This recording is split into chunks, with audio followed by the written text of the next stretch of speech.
everybody.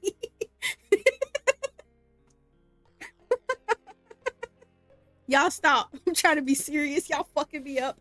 But hi, everybody. Welcome in. No, the cameras are not messed up. We are swapping. If you're not a part of the Discord, or you're not a part of Blue Sky, or, well, on the YouTube where we've posted it, I am taking over the season finale and then all of season 4. So you won't see Claire for a bit. At least, not past the epilogue that will happen on the 31st of this month. Ran by Dickhead down here. Well, wrong Dickhead. This Dickhead. Down here in the corner. I'm trying to point correctly. This. Yeah, that one. That Dickhead. That Dickhead. But it's nice to meet you guys. So we're gonna let the storyteller be a player for the next, what, almost half a year? And I'm going to torture him like he has tortured me the last year. Let's see how many times I can make him cry and rip his heart out. Yeah, that many times. But it's good to see you. So if you're not a part of the Discord, we've technically already done our session 0 to see how everybody is doing good. We started a little story arc, so I'm going to give you a little rundown of what that is and what has gone on so that you guys can catch up. So it has been going on. Miko has been in the city, our little gang girl down here in the corner, since the end of season 2, actually. He's been running around causing lots of trouble, helping with gang activity, stepping on other people's retainers and cooling them. Yeah, he's been causing some problems. But him and Casimir have managed to make friends, accidentally, which was funny. This is totally gonna go well for the press.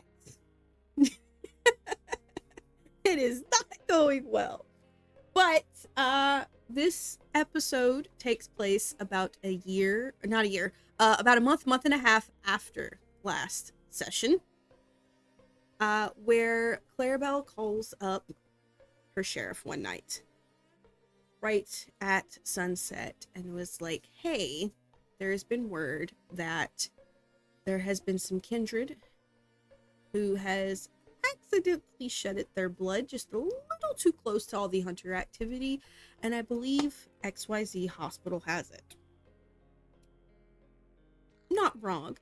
But she calls up Casimir because, Casimir is the sheriff who's also a doctor and has great connections to get in and out really fast. So Casimir, deciding, hey, let's hang out with my buddy, calls up Miko's like, hey, do you want to come with me? You can be my patient. And they decide they're going to meet up and go. Shortly after sunrise, every kindred in the city gets a ping from Elysium. Around the city, there are major bombings happening.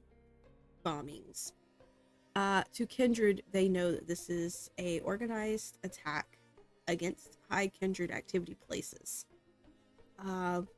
where things are being set on fire. Kindred are dying left and right, and it is being reported as simply bodies being charred alive of those who cannot escape. Not wrong. When you can't wake from day sleep fast enough, that tends to happen. Casimir, panicking as one of the places hit was the transmit, which is where one of his closest friends are. She gives a, hey, I'm fine. Bob got me out of here, but I'm pretty sure Bob's not fine. And they continue on. Casimir choosing his job over his friends. That surely will not come back to bite him in the ass.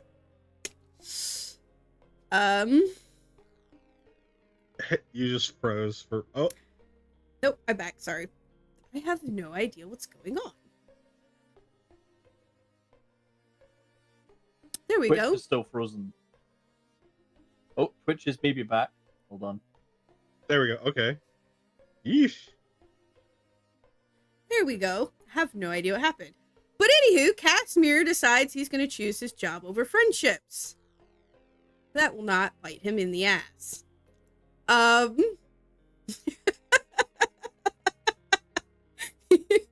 Casimir decides to call up his ghoul, and they head to the hospital. About 2 blocks away from the hospital, they are stopped, and they realize this might be a bit bigger than they expected. The hospital is swarmed with what could only be described as FBI agents, maybe, who knows, where he needs proper documentation to get in. He can't just bullshit his way in. Something, thank goodness gracious, comes through last second where papers are involved, and he gets in. Only to meet somebody very familiar that he's ran into before during downtime roleplay as a hunter who has hurt his dear friend. Weirdly enough, though, this hunter vouches that he's a part of his favorite little prince's contact list that gets him in with no problem. Casimir reaches out to Miko, and Miko decides, I'm going to come along, and this just seems like it's even more fun now. So he gets Katia. Fucking pose.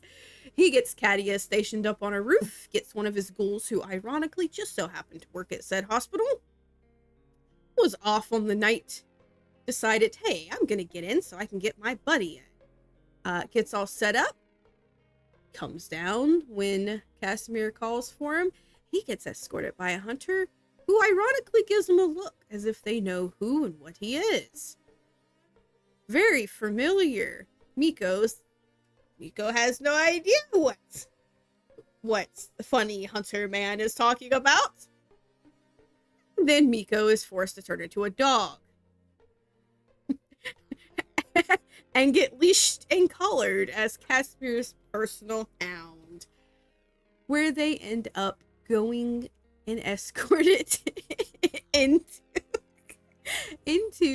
one of the upper floors of the hospital, where they discover something very alarming. Not only is the hospital swarming with hunters, they have Kindred by the fuckloads being pulled in from these bombings around the city and being escorted off to the top via chopper. They decide, I'm going to start looking into these boxes, where they find one of the pentacles. One that a few weeks, maybe a month ago, helped Casimir calm down a little bit. One of the few. And they decide, we're going to fleshcraft fold her and get her the fuck out of there. Where they end up meeting the sweet old hunters again. And Casimir voices his opinion about how much he hates them. And they are left alone in the room of a hospital where they've been told to drop off the Kindred suitcase that he has made out of the pentacle and to change their appearances, that they need to get out as soon as possible, especially since Miko decided to rig the room to explode. And yet they still have not gotten the blood.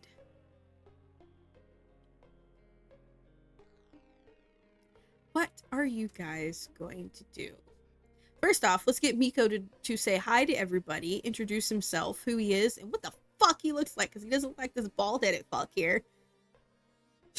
Length, width. Thank you. Girth. All of it. Tell us. It is I, Miko! Everything be fine. Miko is here.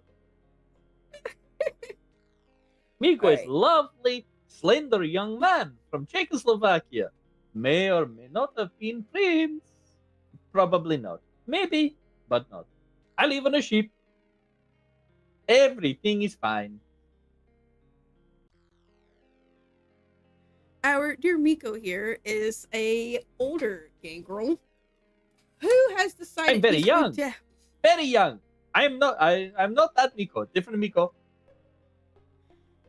Our dear sweet Miko here is an older gangrel who is only ironically visiting the city for a little bit in exchange for a few favors here and there, where he has to work.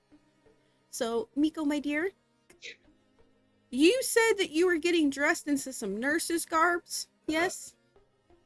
Yes, I look fantastic in scrubs.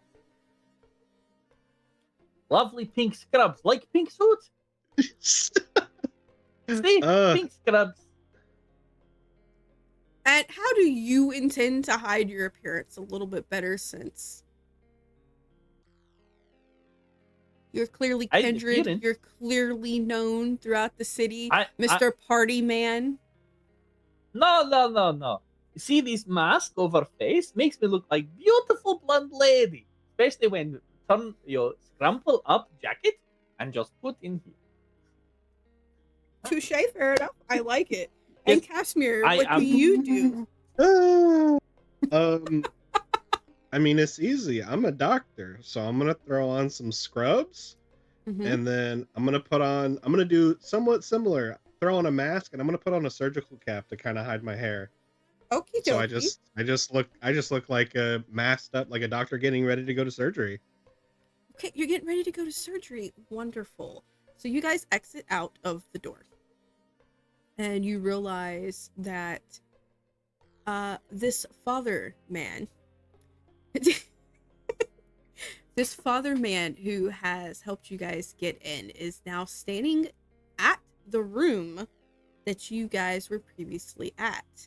There are people inside now, and who you assume, Casimir, is Olivia, is got this man by the scrub of his black suit against the wall, and she's speaking in a very odd language. You haven't heard it before, not that you know of.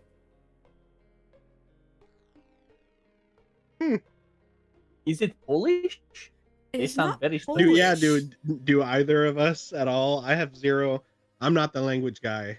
I know English. Casimir, you swear you've heard your prince speak this language when she's doing prayer. Oh shit, I don't even know. What have I actually? Because I know I've heard you speak like yes, when you're chanting or doing, when she's chanting or she's using thaumaturgy. She tells you it's a very old. She's almost talking like a. Yeah. She tells you it's a very old dead language. Not many know it anymore. Is it Latin or is it like a older than Latin? Like hand signs, fucking. No, not hand signs. Miko, you've dealt in artifacts before. It sounds familiar. No, never. I have never sold anything on black market. No. Tell us what familiar. You don't definitely know. I definitely don't know. That sounds very old and very dangerous.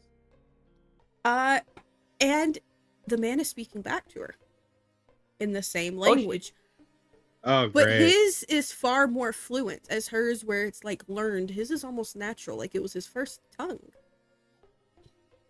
Uh-oh. What do you We're gonna go the opposite I'm going the fucking opposite direction. What, like, they're in that room's supposed to explode anyway, so we definitely don't want to be in the vicinity. We need to go up the stairs. We need to find, wherever the emergency access is, so we can get up. Lady Miko, let's go. Oh. My name is Cookie. Oh my goodness. Let's go. I'm taking Miko by the hand. Or actually, no, we're both gonna walk very calmly. You guys are gonna walk calmly? What Me is and the very busty nurse. So can I ask what y'all's dots in your instinct and or self-control is to keep calm? That, combine it with your emotion, your empathy. Oh, so you just have 3.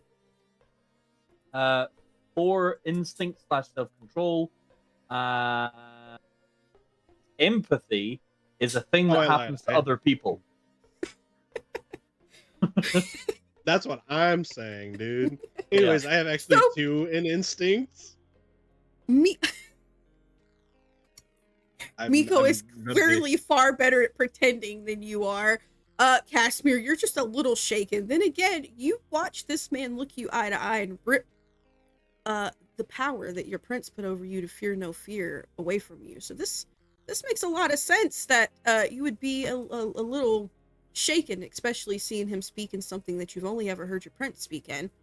And usually only when she's doing magic or prayers. And magic's scary. Well, yeah. Magic is bullshit. Why is Miko in my head? Get out of here. So you guys go to get to the fire exit, and you go around the corner, and you realize it's guarded. Not by one, not by two, but by 3 people. And it's every exit. The only way up and down seems to be almost guided in a way of it's mapped out, and you have to follow it. Oh no, the surgeon needs to get to the surgical floor. Poor Casper can't keep a straight face. This is going to be so hard for him. I'm genuinely sorry. It's very amusing. I'm not sorry, actually. Fuck you. James is too good at voices. I don't know. Should we just kind of follow the path? I mean, we're kind of in a rush. Fuck that. We're going to go try and talk our way past those guards. Intimidation. I'm going to fucking just push them out of the way and be like, I have places to go. You're going to touch them? I mean, I'm going to attempt to very forcefully, like, tell them to get out of the way. Perfect. Can you please roll me charisma and intimidation, please? We'll do difficulty because of what they are. Let's go 8. Charisma. Can I and assist in that? Chimtimidation. We'll see what he does first. We'll see what he does Okay. first. And does specialty apply since threats? Yes. Marvelous. If you're Can't wait to threatening them. watch. I mean, I'm being threatening. Are threats and being threatening different? I'll let Or it go. else I'll let it usually slide. key. See what you got, babies. There we go. 3 sex. They seem slightly intimidated. Not completely. They're kind of looking at you and they're like, you know, it's protocol right now, right? Like, we can't let y'all up. We're gonna name drop Father. Do you know his name? Father. Do I not know his name? I mean, I guess he didn't. It's hard to. So he didn't introduce himself, but I know his name, and I know he's important. What? And fuck. I'm gonna go off the assumption that they know he's like right around the corner, and I'm gonna be like, I didn't get his name. It's the man that let me into the hospital, dressed in the however he is dressed, just around the So, corner, because they would know that he's. More like a Catholic priest, if anything. Well, there you go. I'm gonna be like the man in his priestly garb, that guy that let me in the hospital. He gave me full run. I need to get past you guys. He won't appreciate that you're holding up someone that he invited. Miko, would you like to assist him? Yeah, yes. Miko reaches down and takes off his sandal and starts swearing in Spanish. Go ahead. I roll charisma and intimidation. Because ironically, and I shit you not, I will show the NPC list. 2 of them are Hispanics. And as a Hispanic that grew up in a Hispanic That's fucking household, scary. that's scary as shit. So we'll go ahead and drop yours down to a 6 in difficulty. And Go, physical Miko. threats, because I am definitely threatening them. Yes, you are. Let's go. Me and Miko threatening. My man pulled That's a terrifying. chocolate out. Let's go. Okay.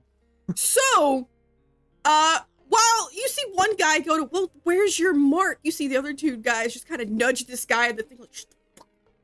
And they go, so, all right, look, you can you gotta help escort all the damn cases up. Go. And they kind of step out of the way and they let you in.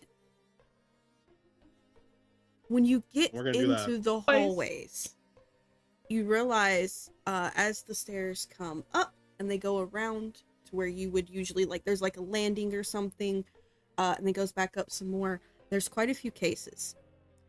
Some of these look like the cases that would have Kindred in them, like what you had just previously went through.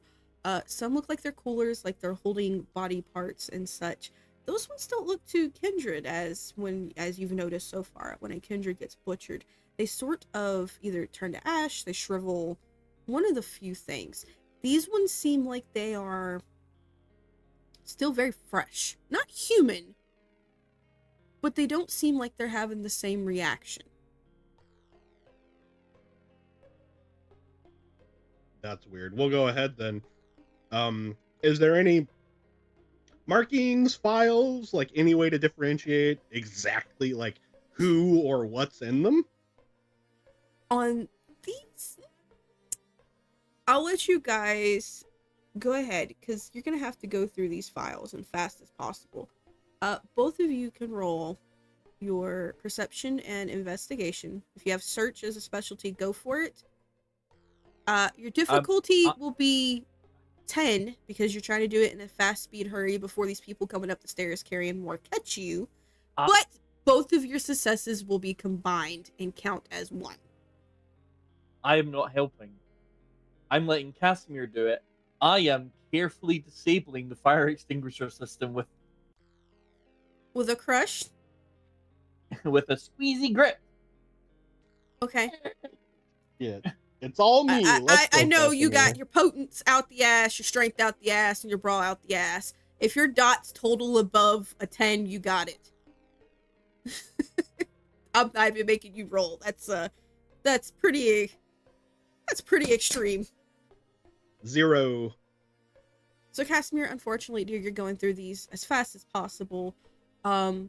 It's weird because you would expect in the modern age to be more electronic type devices. So you're looking like for USBs.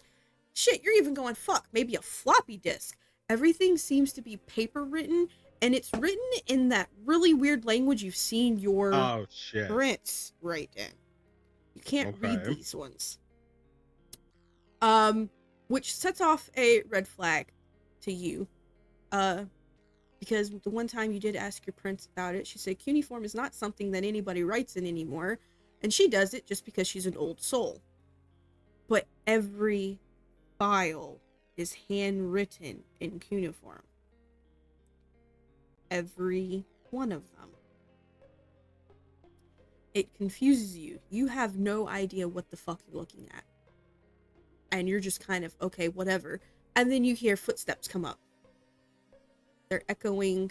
You hear people grunting. And you see a few more hunters come up, and they're looking at you like, well, you gonna fucking help us carry? Come on, these things are fucking heavy, man. Now we got a few fucking, what are they? The werewolves, the puppies, the whatever coming up now? So sorry, I am a noodle on plate.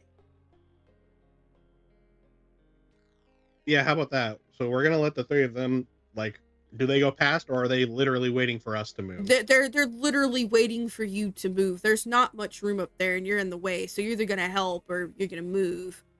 But they're carrying a case that is now twice the size of in all the other ones. Mm-hmm. They're struggling heavy.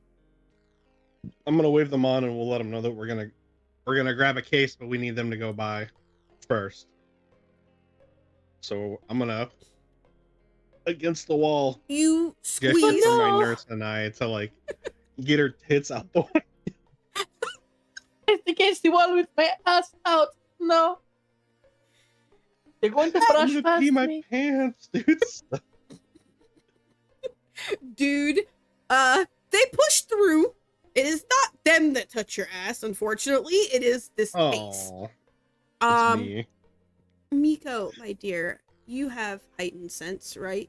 Because of your special little protein form, or have you let that go when you completely swapped out of it? Hold on. I have night vision and improved sight from iron for me stuff. Protein, I do not have heightened Got it. senses. Got it. Poor babies. So never mind. You don't hear anything. They push on past you, and they struggle to get this case that is twice the size of the vampires up. You guys promised you would bring up a case. What do you do now? I say we do that. How about we? You got any more explosives, Miko? I never had any before. Sorry, I never had any before. Oh, I thought. How does the room on fire gonna blow up then? I thought you. So said he well- rigged it. He ripped into the wall and pulled out copper rings Oh, and that's clays right. and stuff. Like he made an improvised explosion device. Gotcha. All I remember was explosive device, not the origins of said explosive device. Very improvised. Gotcha. Yeah, so let's just pick up some stuff and go. Yeah. 'Cause we need we'll to get just to the roof. That's the important part. Correct. Get No, to- yeah. I was gonna see if we could destroy the stuff on our way up since you turned off the fire alarm stuff. But yeah, we'll just grab a case.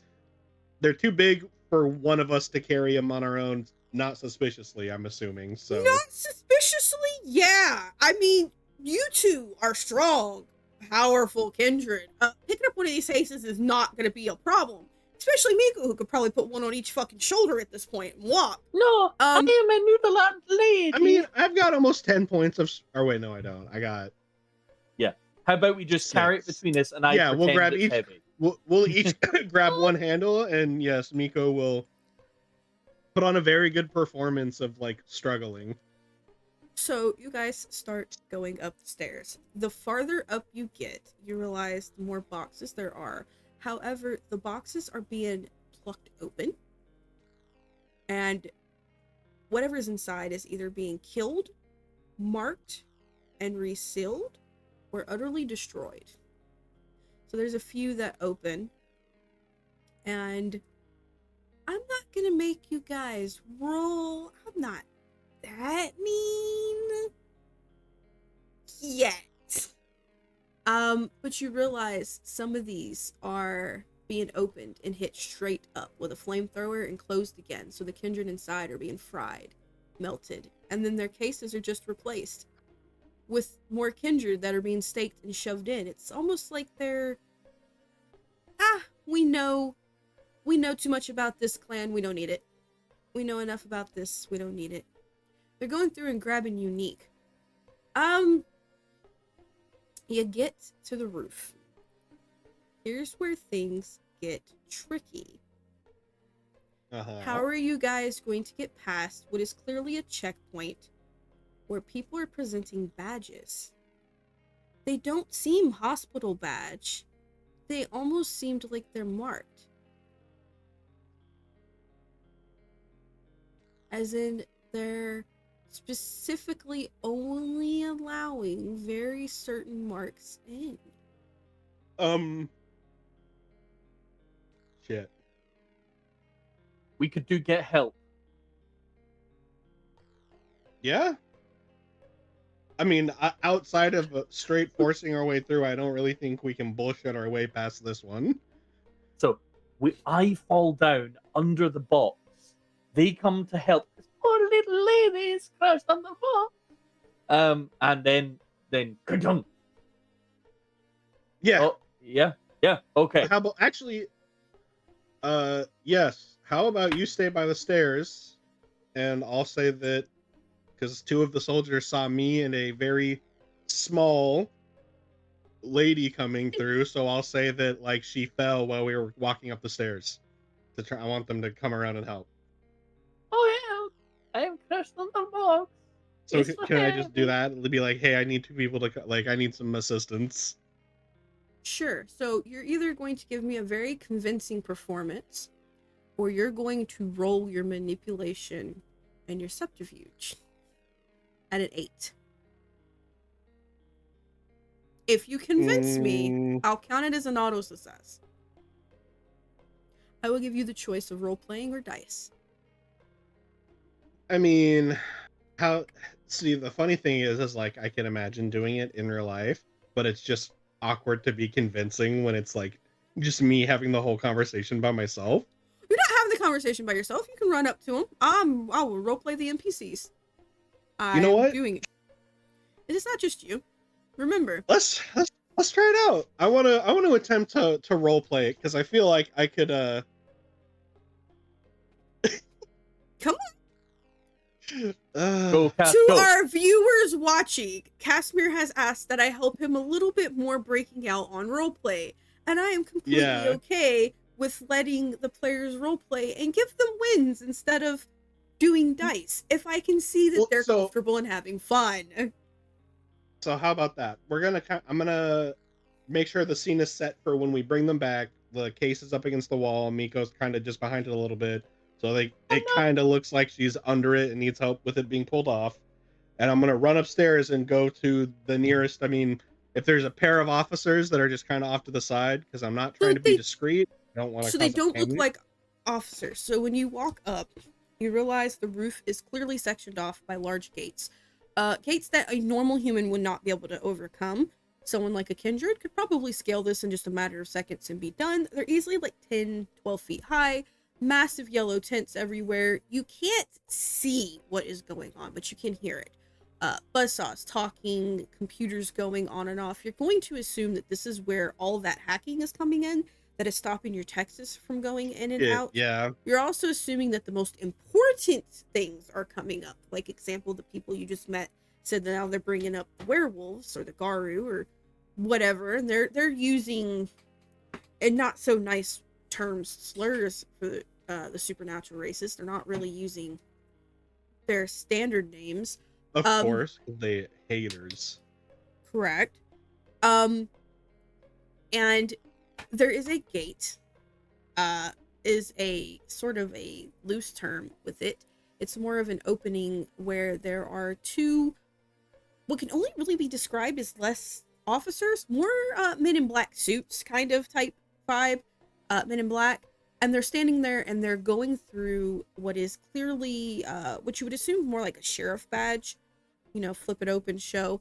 But the badges on the inside don't really look standard, at least not for you in New York. And you've been here, what, 20, 30 years at this point? You've seen it all. These don't look normal.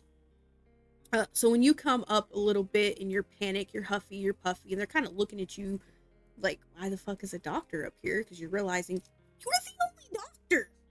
That's standout. And how did you get up here? So as you rush up to him, they're like, "What are you doing?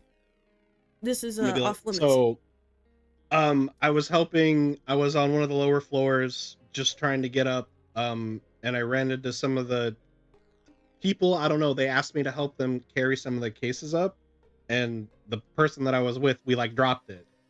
They left us behind, and I thought that the two of us could do it. They like told. I was like worried, and I didn't want to like get in trouble. It's like my first day here. I almost didn't even get into the building. One of your superiors had to let me in because I'm like literally it's my first day, and we dropped the case and like they're pinned under it. I just need someone else to come and help me. Oh no, it's from my around the corner. leg, You can be hurts. like, hey, yeah, like.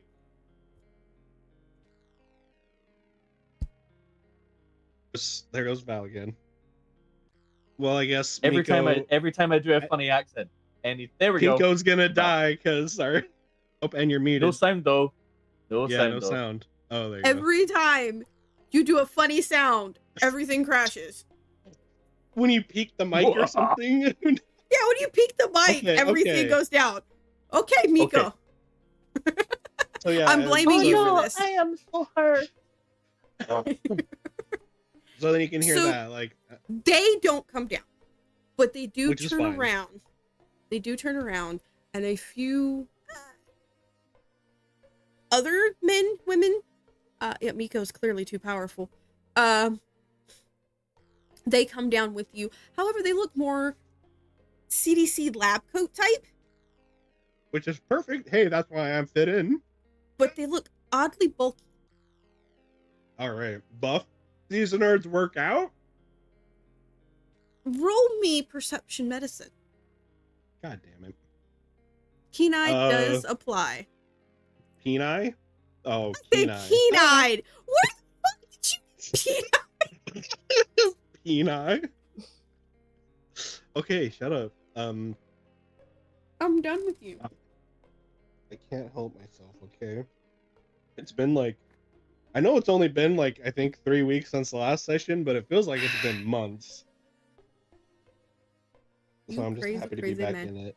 Hey, I'm so sorry. What was the difficulty? Fucking 8. Shit, I don't think you told me, so that wasn't on me. No, I had to deal with you. You know, never mind. Yeah, Mind. I can Kenai. already tell this is gonna be a great season. Hey, guess what? I got 12. I mean 0. Failed. I got 0. None. Cass, you get a free reroll each scene. Would you like to use it and try it again? Fuck yeah, I would. Whoops. Wrong button. Let's try this again. Whoops. How do I do the cool that? Anyways, how's everyone's night going?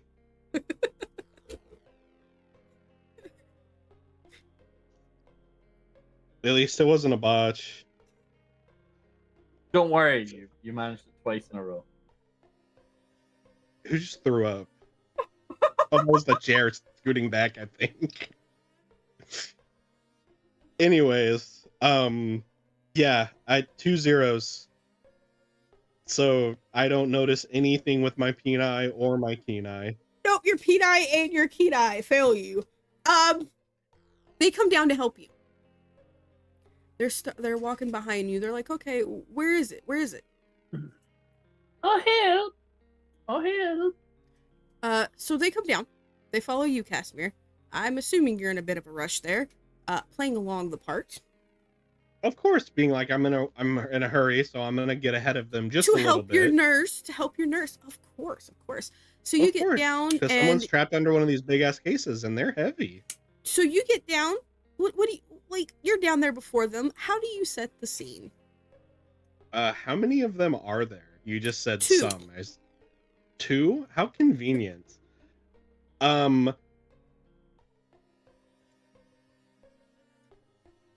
How can I get some heights for these 2 people that are helping? Are they one of them 6 foot? Are they? One of them seems about average height, little under 6 feet. The other one's definitely above average. I'm looking more about 7 feet tall, which is weird.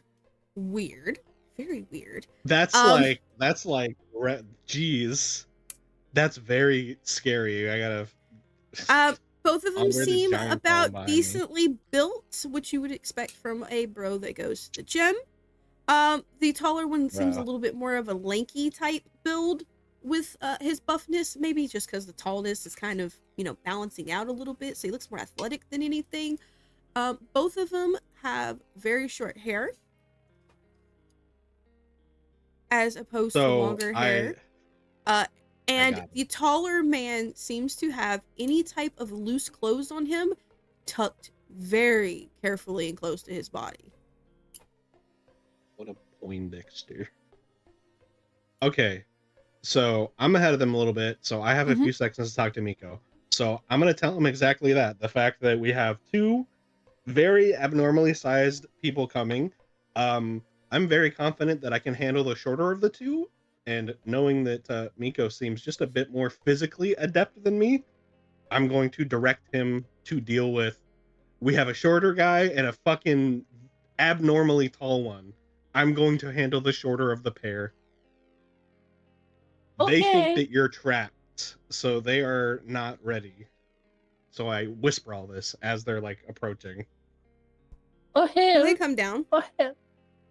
So I'm gonna do that. How big are these? Like, is it big enough that like the pair of us could be hidden behind it? So like all they can do is hear Miko, these crates are about 6.5 feet tall, and they're about 4 feet wide and about 3 feet deep. Fuck. They look like metal cargo coffins almost. Gotcha. Almost like a money briefcase, just massive. Sort of, if that's how you want to see it, yeah. I can see it in my mind. Okay, perfect. So then we will have positioned the crate so that essentially it's blocking the whole hallway. Because you said how wide's the hallway? We're gonna have it so that it's standing up with the 4 feet across. Like it's like essentially one end dropped, and I had to like lift it up in order to go away. So like it's 6 feet standing up with the 4 feet across the width of the hallway. Okay, I got your mental image. Okay, so they come down, and the first thing they do is shorter guy grabs the end that is laying down. The other one grabs the one that's kind of propped up a little bit, and they lift it and they pull it to the side of Miko so that he is no longer, so she is no longer under it. Oh, I'm rescued by these lovely big men. And I go for the big one. What do you do? Bonk on the side of his head. You're gonna bonk? You're okay, you're gonna slap him. Bonk. Discombobulate over both one hand over both ears. Fucking Robert Downey and Jr. I will spend a blood. Discombobulate. I'm going to spend a blood point for it to be auto success potent, which is 4 auto successes on strength. Okay. And you, Casimir? What's the name of the power called? So I'm gonna do essentially the same thing, but I'm going to use my 2-dot Abombwe, invoking the Predator, to give me like gorilla-esque arms, and I'm gonna do the exact same move though. On who? The shorter one. So one of them, while they're both busy picking up the thing, I'm going to essentially move around like I'm going to assist the shorter of the two. I need and you, I'm just gonna Casimir, to make a willpower roll at 10. You, my good Miko, you slap guy in his head. Your 4 auto successes get soaked, and he just blinks. He goes, "Fuck." Why? He doesn't seem insulted. He doesn't seem upset or angry. Or angry. My boobies. Oh my god! And I just start going full melodrama, like he's just groped me, like complete histrionics distraction. He just kind of like, so he thinks and looks at you. What did you make? You made a fail. Got you. I'll be to you in just a second. No, I didn't. I was gonna ask what the difficulty was real quick because I forgot. I said 10. Fuck. I looked over and I seen, whatchamacallit, nice. That's the double roll that you did. Yeah. So pause, Casimir. So the dude looks at you and he just, ma'am, I can't even handle what's in my pants. I wouldn't know how to handle those nor touch them. Keep having a meltdown. Keep having a meltdown. Keep having a meltdown. He just blink. He goes, hey, Gangrel, do you think I'm stupid? Ah, fuck. And he just shrugged, just for clarity, he just completely shrugged off me going donk. Yeah, he's like he soaked it. Like, he's used to it. He just rude. He's blinking a little Kick heavy. him in the nuts. So, baby. Kick him in the nuts. Kick him in the nuts. If in doubt, kick him in the nuts. Pause. Casimir, you managed to hit this guy, but when you hit him, you realize his eyes flash and a very familiar mark pops up in his eye. You've seen that. And he stops and he falls down. You knocked the absolute horse shit out of him, ironically. And it takes him a second, and he kind of like shakes his head and he kind of sits his head up. He goes, ow, we're here to help you. Not this time, Miko. You kick the poor guy in the nuts and he hits the ground. That guy. Hey, hold up. Mark, like, is it the mark that I have in my... The very same mark that you have in your eye. Okay. And just to those who don't know, Casimir has accidentally made contact with a fae who has marked him again in his sight. Again, lost one eye. The other one's barking. He has a really good habit with fucking with the fae, doesn't he? On accident. But no. our the man who hits the ground, who you just fucking rocket slammed, is like, ow, we're here helping you, dumbass. You don't think we can't tell y'all's powers are activated? I don't know. You don't what this think they means. can't What the tell? fuck? You guys realize No. this is the fucking Inquisition. They have ways to determine your powers. Drop them, you dumbass. And why did you kick... Oh, poor Hide. You kicked him in the nuts. Why did you kick him? Because he didn't fall down after Miko hit him in the face. He's got a thick skull, but a weak. This poor guy, by the way, he's on the ground, growling. A very animalistic growl. Your Zimbabwe that you've had activated since the beginning is very clearly telling you this is a predator, a strong predator. As a matter of fact, your poor beast, Casimir, is telling you this is like Foxglove. Lesser, but like Foxglove. Great. And another fucking werebear. No, not exactly a werebear. Said like Foxglove, but a lesser being. So a supernatural of some kind. Some kind. And he's just kind of holding his dick and he looks up at Miko. And the guy's eyes are like almost pure silver. And he goes, why? Panicked. Panicked? That's great. And he nut shots you. I completely so good. I just stand there. Nothing happens. He's going to hit you again for good measure. He's going to make sure you get that slap. This time, he's going to put every bit of supernatural strength into it. I deliberately let him get the left nut because he only hit the right nut the last. And then I shrug it off again. That's just him. Okay, I got you. Don't worry about it. Okay. Okay. So, fuck you and fuck your ghoul they have up there. You wish. And you're on your own. That hurt. And poor guy slowly stands with his arms on the rail. He's pulling himself up. He's cupping his poor cock because this man has decided, let me smash him in the dick. And you're the other guy. It was a normal kick in the dick, to be fair. Can I fix him up real quick? Can I John Coffey him? Let me cup your balls. Yes! It's supposed to be a serious session. I mean, we are trying. We're just not very good at it. Can I? Can I roll? You may go to reach to touch his balls, but you're gonna have to make a courage roll because the way the guy turns around, looked at you, Caspian, you just see this massive, bright, blood red wolf looking down at you with the brightest silver eyes you have ever fucking seen. And I don't mean little, I mean this thing is 3 times the size of poor Foxglove staring at you. He can eat my. That difficulty is a whole lot. Oh, you know, 10. I'll be fair. I'll be fair. I'll be fair. We'll do 9. Be like, what do you mean a whole lot? It can't go any higher than 10. I mean, it could. No, it's automatic fair. I'm go. Fuck you. That's technically. I don't know. I'm rolling at 10 just to fuck my storyteller. Okay, roll 10 then. I got 1 managed to success. So you get terrified. Your beast is pretty much pissing itself in your mind. But you kind of reach a hand out to touch his balls and he looks at you and he goes, no thanks. Maybe after we get these Kindred out. I like that. Anyways. I don't like your friend, and if he swings on me again, I'm taking his other eye.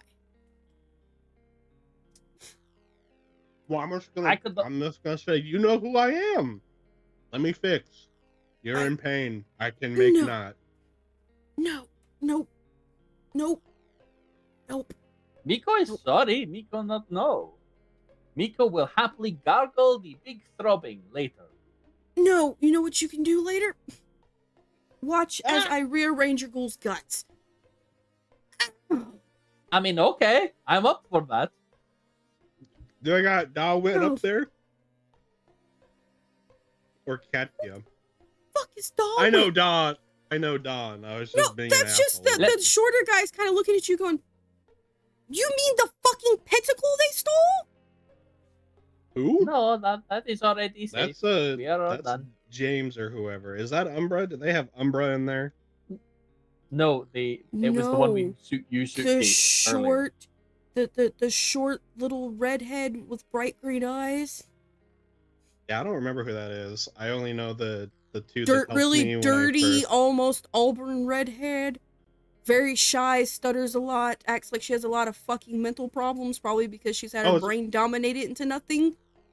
Is that the one that's friends with fucking... It was You mean friends the with Olivia and... Wait, no, that's a Rod. What? Nothing. But they said dirty and acts really insane. I'm wondering if I don't know who you're talking about, but let's The continue. little girl who's been screaming for Miko since she got here? Oh, that's done. That's a pentacle.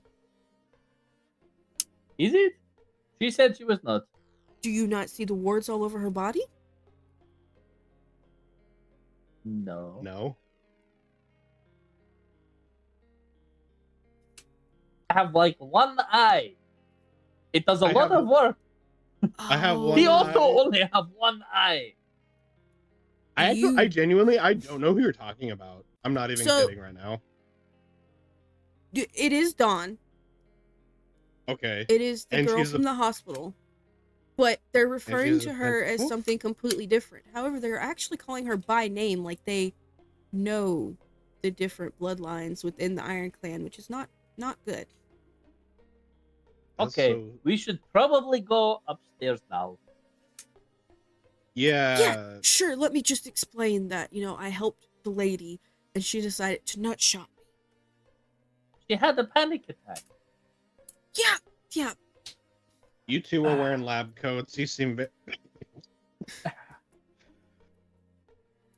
Those things are faker than my mother's. Well, we still, fellas and Lady Miko, we still have the issue of getting past the gate. Because I'm sure, as you can guess now, our plan was to knock you out and steal your badges. Or we could bring you guys in under the pretense of we have to help the lady with her deflated fake tits. Let's do it. Hey, let me fuck up one of your... break one of your legs and just... fuck off. I will lie on... You need to look like you're injured. You need to look like you're injured. You have to look like you're injured. He takes 0. Like, as Miko's looking at Casimir adjusting his boobs, while he's caught off guard, you see this man raise his leg and just snap Miko's left leg with a kick. Bone out everything. Yeah. And it looks like something has fallen on it and it twisted the wrong way and broke. Yeah. And he looks at you, he goes, fuck you. Surprise, motherfucker. Motherfucker. And I lie down on the container because I really don't. Okay. So we're gonna do that. So I'm gonna put one arm under Miko, help him carry out.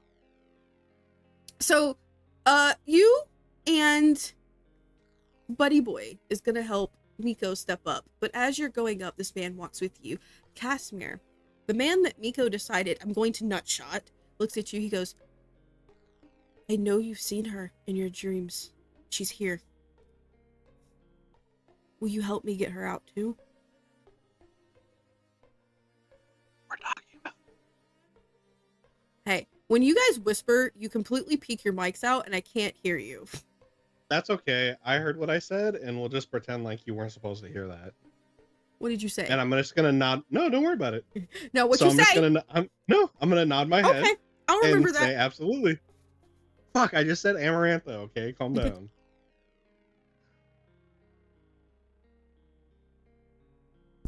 My nose is running. Good. Anywho, Better go catch it, girl. And you see him. He nods. He goes, "Yeah, they got her. They got. Yeah." Great. Okay. I was asking you that because Cass doesn't know who the fuck that is. So sort of, kind of, because I saw her at one. You don't have the name. You don't have her name. However, you have kept every night since you've fallen asleep since you've gotten the mark in your eye, you have heard her in your dreams, and she is trying to talk to you. It's some girl. Well, I've seen her. Actually, I should know her. Should I? Actually, I need to. Never mind. I haven't seen because I saw her. There was a scene when we very first started playing that James had referenced Amarantha being on Janet's lap, and I would have seen her. No. Here's the thing. When she was in Elysium, she had a Toreador appearance. She had pretty auburn hair. She was dressed up in whatever sex attire Janet had her in the moment. But when you see this girl in the Umbra, you see extremely pale skin, almost ashy white marble, bright red lips. Her eyes are the brightest blue that you have ever seen a day in your life. Ironically, but there are 3 eyes, and the middle eye is an orange red, almost like it is constantly beasted out. And her hair is about as black as charcoal. Okay. Ironically, the closest thing you can compare her to is the stories of Snow White, ironically. But it's clearly a Salubre versus a Toreador. Fucking, I don't even think I'd know that. I would just think she's some weird 3-eyed person because Kinley was the only one that I think. Yeah, Kinley was, but Kinley she was was the only a Salubre, right? But Kinley was actually quite open about what her clan was, thanks to Daddy Terra scaring the shit out of everybody, and if you touched the Salubre, he'd eat you. And I'm pretty sure he went through that a few times. So you know this is definitely a Salubre. But you also know that this person that you're talking to is not Kindred at all. Right. But very clearly like a they also know that you're hearing something, which is not normal either. So common sense is this common sense merit. This is no. This is the taller man. This is the one Miko nutshot. Well, but they are together, so I would assume that because one of them has the very same mark in their eyes that I have in my one good eye. That's correct. But yes, they know somehow. Mm-hmm. So Miko, you're being escorted up, my dear, with your broken, choppy leg. Pretty sure you're bleeding. I would hope you're making yourself bleed. With blush of life, that is my mirror. I am definitely bleeding. So you're definitely bleeding. Vitae is dropping down. It hurts. They come up. The men are kind of looking, and you see, Hide, or the one that you don't know yet. My bad. Oh, everybody gain a blood point. And Miko, my dear, you do get an extra die on any roll that you want tonight. I'm gonna run the rest of the you come up, and I'm gonna play for Cass real quick. As per his boundary sheet, I can when he has to use the potty. You come up, they realize that you're a little bit hurt. However, they kind of look at each other back and forth almost. Like they're having a silent conversation, and they go, come on. And you walk through with Casimir, these 2 new people, and you're hobbling along. But when you get through the gate, do you look back at them? Do you keep your eyes forward? What do you do? I would keep an eye on the people. Yeah. Okay, so you go forward, and when you look back to glance at them, almost like you're trying to look at the doctors, you're looking over your shoulder, that you realize that they switch sides. They're no longer standing outside and not letting anybody in. They're standing on the inside, and now they're not letting anybody out. Right, okay. They get you guys to a tent where they set it up. Inside this tent, however, you realize that it is most likely them that are butchering the Kindred and other beings, playing the part, despite the fact that they too are supernatural. They are doing what they gotta do to make it look quite convincing, even if that means correct. You gotta do what you gotta do. You gotta survive. They get you up on the table, and they look at you, and you see the one that you nutshot lean down closer, and he goes, don't heal. And he goes down, and he starts pulling your bone back into the place that it needs to go. Scream. Yeah, there you go. Put the performance on of a lifetime. Do it. Casimir, you're asked to help. But he looks at you and he goes, don't use powers. Mm-hmm. And I dropped everything. I don't have no eye, predator eye, nothing. Did you drop your potence, Miko? Oh, I was I about to stopped say, using everything. I am just pure woman. yeah, we're just. But I'm gonna So help. Great thing is, I have decades and decades and decades of very basic medical experience as well, that's good, because they don't have any. which is great. I can direct them, so I'm gonna do exactly that. We get about setting the bone. I ask them, is it like an actual medical? Are we in a medical tent? Is it like a very like? Would they have something to make a splint? Can we get some pieces of You wood and some? you could if you walked out and asked around Okay. by How about yourself, we do that doctor. then? Okay. I'll do that. Approach some of the other lab coats that are around? Question mark and So you say walk we have out. someone with a broken leg. You walk out. You start searching around. Miko, give me just a little second. I'm gonna set the scene here for Casimir. You walk out to my dear Casimir, and you start looking around. There are 4 tents near you, and a helicopter that has just recently landed. They're hooking things up, so it's very loud. You're gonna have to probably scream to get your point across. Tents are flapping in the wind. There's quite a few of these cargo containers held up. You feel something familiar. Almost like a blood bond fading that's very close.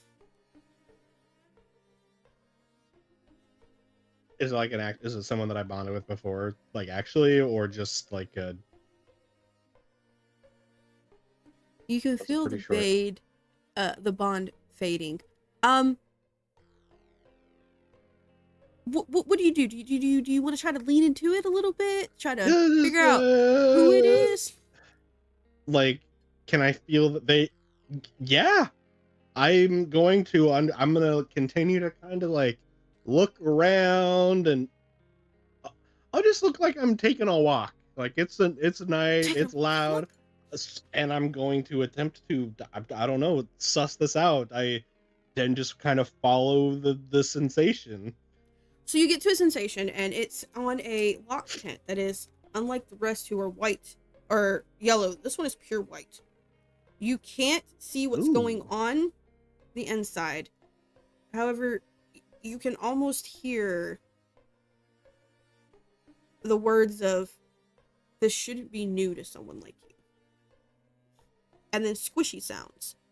You know those sounds. You've fleshcraft quite a few times. You've ripped people, Mm-hmm. peeled them Sounds like off. meat and bodies and okay. And as you hear it, the um bond grows weaker and weaker and weaker. I'm gonna fucking bust in that tent, I guess. How is it? What kind of tent? Can I roll underneath? Like, can I lift the So side? Do you I go have to to walk through. destroy the tent to get into it? So the Essentially. tent is about the size. Let's go. What you would have like a CDC tent Okay. outside of a I hospital. gotcha. It has the little walkway end where you should be going through to get decontaminated, but none of that is set up. And there's just a man Okay. setting off to the side. And as you get close, he stands up.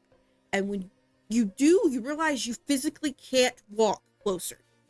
No matter how hard you try, 10 feet away, you can't get closer. And the man looks at you and he goes, do you have business?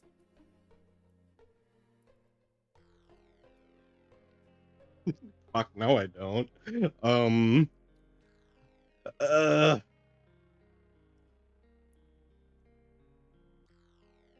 I don't know what to say. I mean, I'm just kind of here on a whim. Hmm? Hey, this kind of seems like it's a medical tent. It's white colored. It kind of seems like one of those biohazard tents. I'm one of the doctors around here, and I need some like I'm looking for like something to make a splint, and this seems like a good spot. I Oh.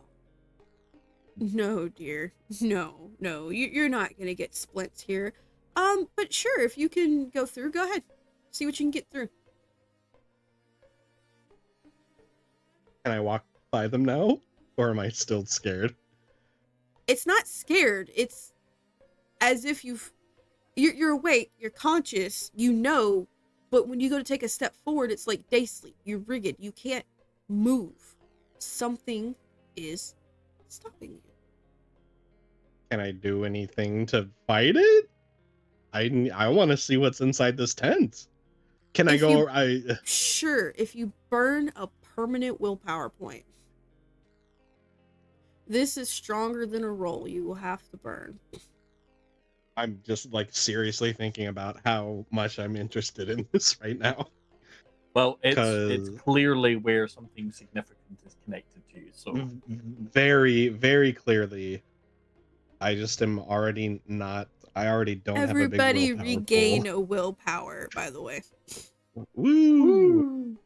Now I have. Well, fuck it. I guess. Okay. I'll burn a permanent willpower point. Ooh, sorry about that. Burn a permanent willpower. I mean. Okay, so lower your permanent willpower score by 1. And And 6. you can walk through. However, it is hard. It is like trying to make yourself wake from day sleep. You've tried it before. It sucks. You're sluggish. You're very tired. It sucks. You can walk through. Take note, your dice pool while inside this tent can only be a max at whatever your path rating is. Okay. No matter what your dice say, that is how much you can roll. Max. Okay. You walk through, and you are greeted by your dear sweet Olivia, that you think, anyways, who is sitting there and has Raina on the table. What? And she is being torn apart, slowly. All those pretty enhancements you gave Raina are being taken apart, piece by piece by piece. And Raina is wide awake.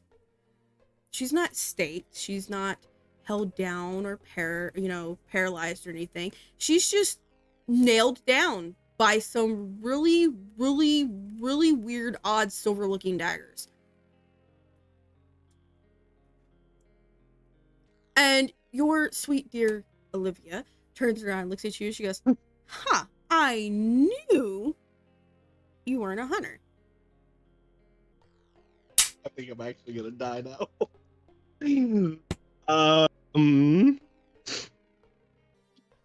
I'm just. Would you I'm like stunned. me to? Would you like me to come back to you just- for a moment? Would you Yeah, like how me about to we go go to back? Okay. I'm just a little stunned right now. Miko, my love, Miko. yes. They do actually manage to get you casted up, but you realize that they're both looking around like it's taken Casimir an awfully long time to come back. I don't like this. And they go to walk out, and Miko, in your head, you hear Dawn. She's talking to you, and she goes, Miko, you got to get out of here. Get Cass and get out now. You got to get out. Your bomb that you made, they put it on the whole hospital. We're all going down. They don't care about their own people. Oh shit. And fuck it, I'm gonna have to heal. Mhm. So I will spend a blood point to heal. Hold on, while I mark that off. Sit up, and it's gonna be the nurse's uniform comes off.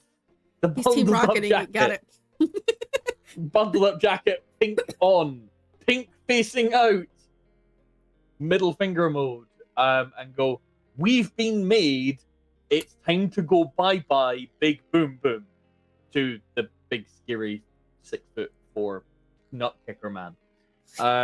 And then I'm going to literally just aim for where Casimir went, Mm-hmm.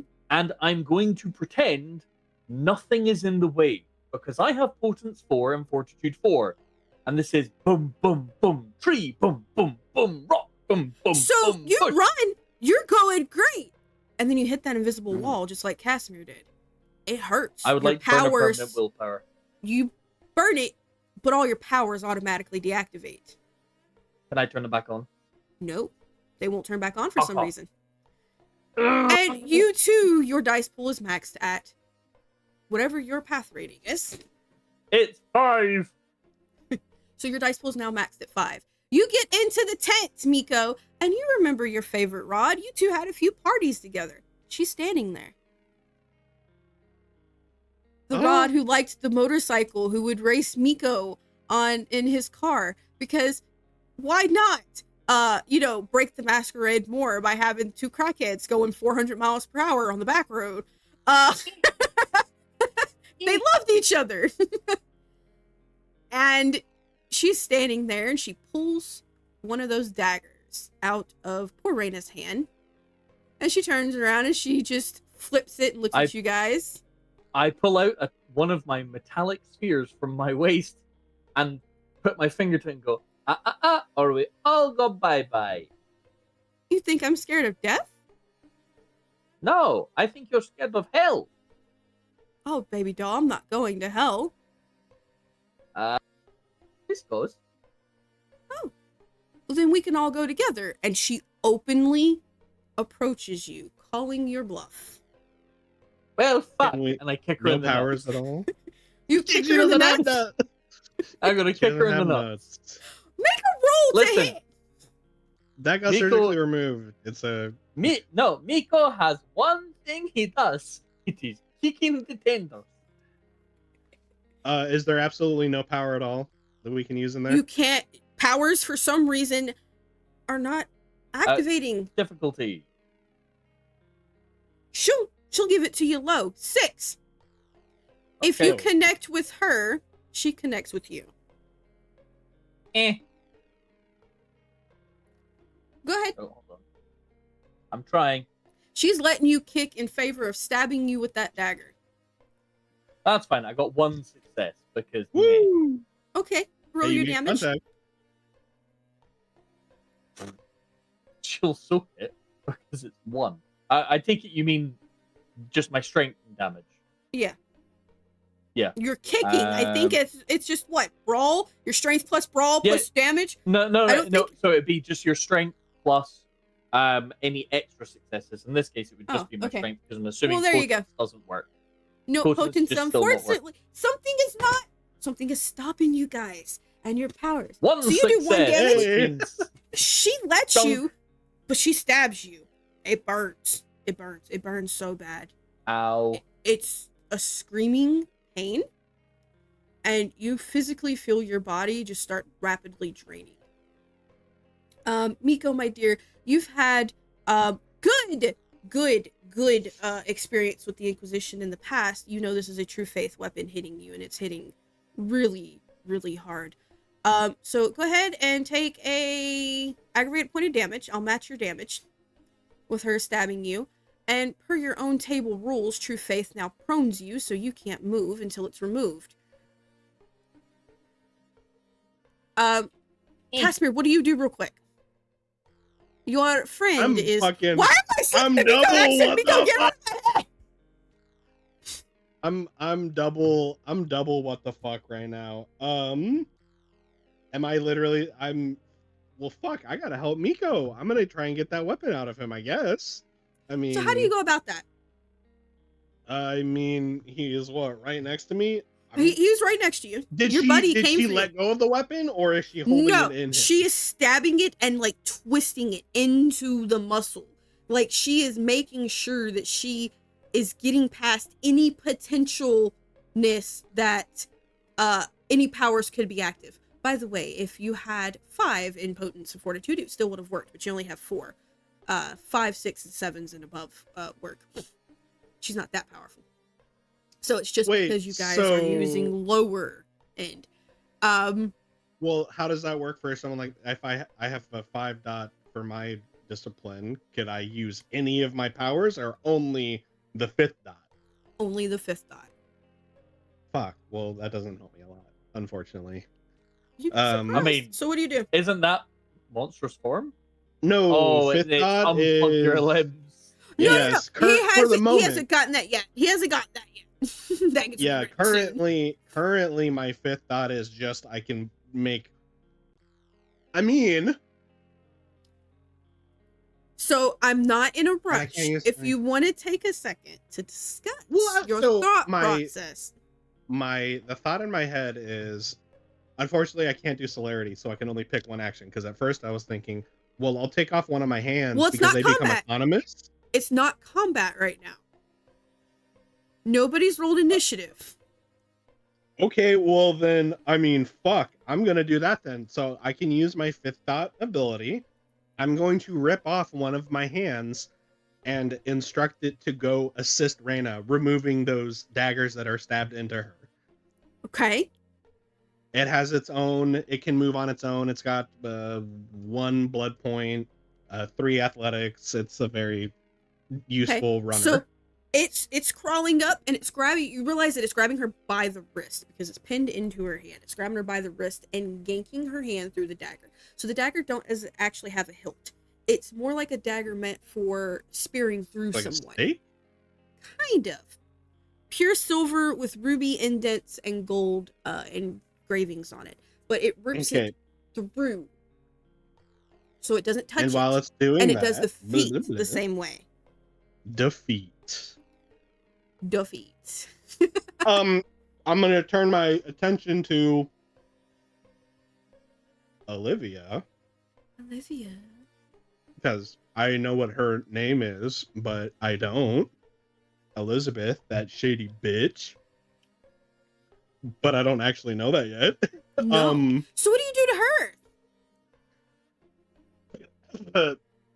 I'm stuck between getting her away from the dagger and then pulling it out, or just trying to grab. I'm gonna fucking kick her in the face and try and get her away. If she's used, because you said she's holding on to the dagger currently, right? So she is also prone, or not prone, but she's kneeling. Mm-hmm. I'm gonna fucking line up a soccer kick right with her face. Roll to hit, and she'll let you. So only difficulty 6. Don't shake over there, James. I'm pulling a James, but I can't reach her nuts, so I'm kicking her. You said make it dangerous and make it scary, so I have. It is scary and I love it. I'm loving it right now. I forget how to play damage though because it's like 1 month. Okay, so you're kicking right now, so I believe that is your strength in your brawl. I thought his was strength because that's his primary stat. Since he puts everything into strength, how he's been rolling it. And I'm also trying to just kick her as hard as I can too. I'm like going for a strength. If it's doing this to someone, then strength. If it's like, but if it's like, it's okay. So if your dex and your brawl. Your dex and your dex and brawl. Well, unfortunately, I'm still learning as a storyteller. Yeah. That's okay. I forgive you. I'll allow it. Only this one mistake though. Hey, does lightning reflexes by chance apply to this? Because I'm essentially yes, your trying specialties. to. Yes, you're trying to get her out as fast as possible. I'm just trying to create some distance for the moment because I don't think I would win in a struggle to pull it out. So I'm hoping that I can kick her away. Mm-hmm. To then help him out. Fucking Miko knee. All right. That's what I'm talking about, baby. 0. So that's a miss. I thought we were gonna roll for it then because I was going to. So let's everybody. Casimir Charlie Brown's it. Her head is a football, and the universe is fucking Stacy Lou or whatever the fuck her name is, pulling the football away.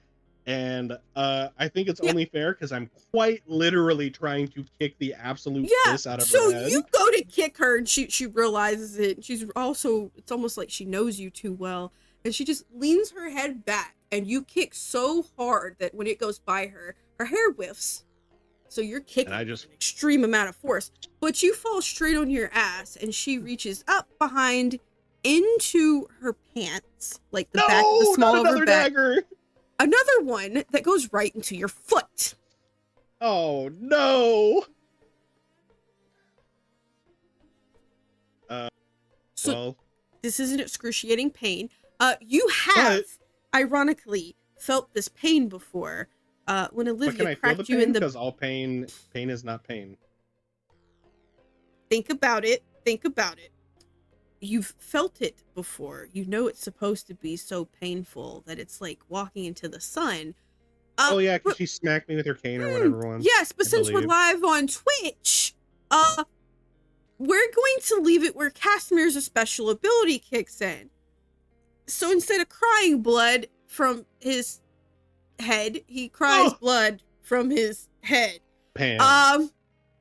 Yeah. From his head. I like that one. I'm trying to find how to do that without getting struck by Twitch.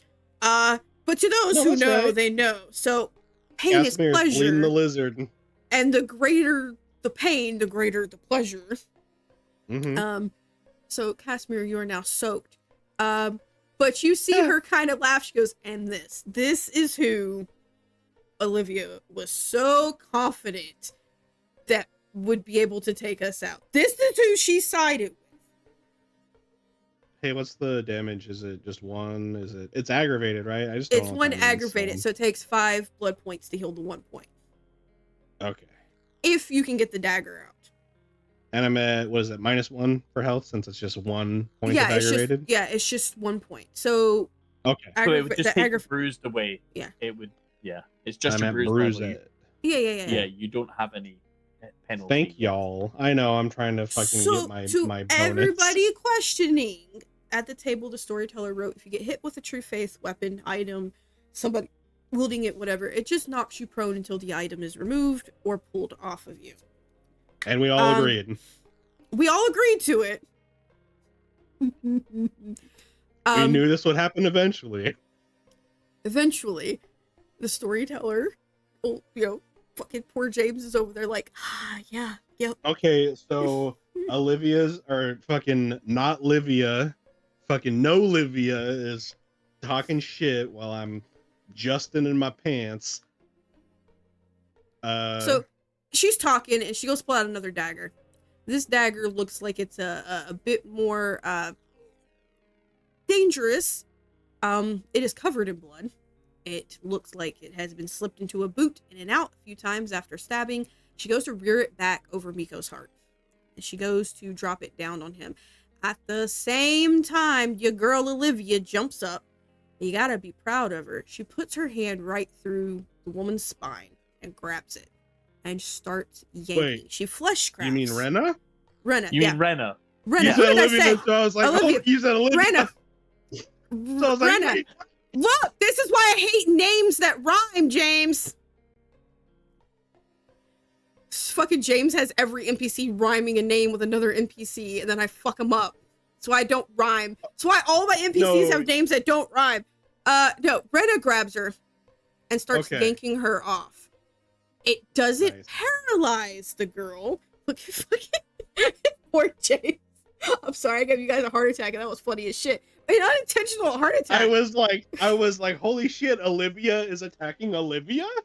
Yeah, I thought you were about to have like a double body experience where she's like fighting her evil fucking altar inside her body. Anyway, it's Rena. There we go. It's Rena jumps up, my hand having freed pulls her. a daddy and grabs her by the spine and starts yanking her back.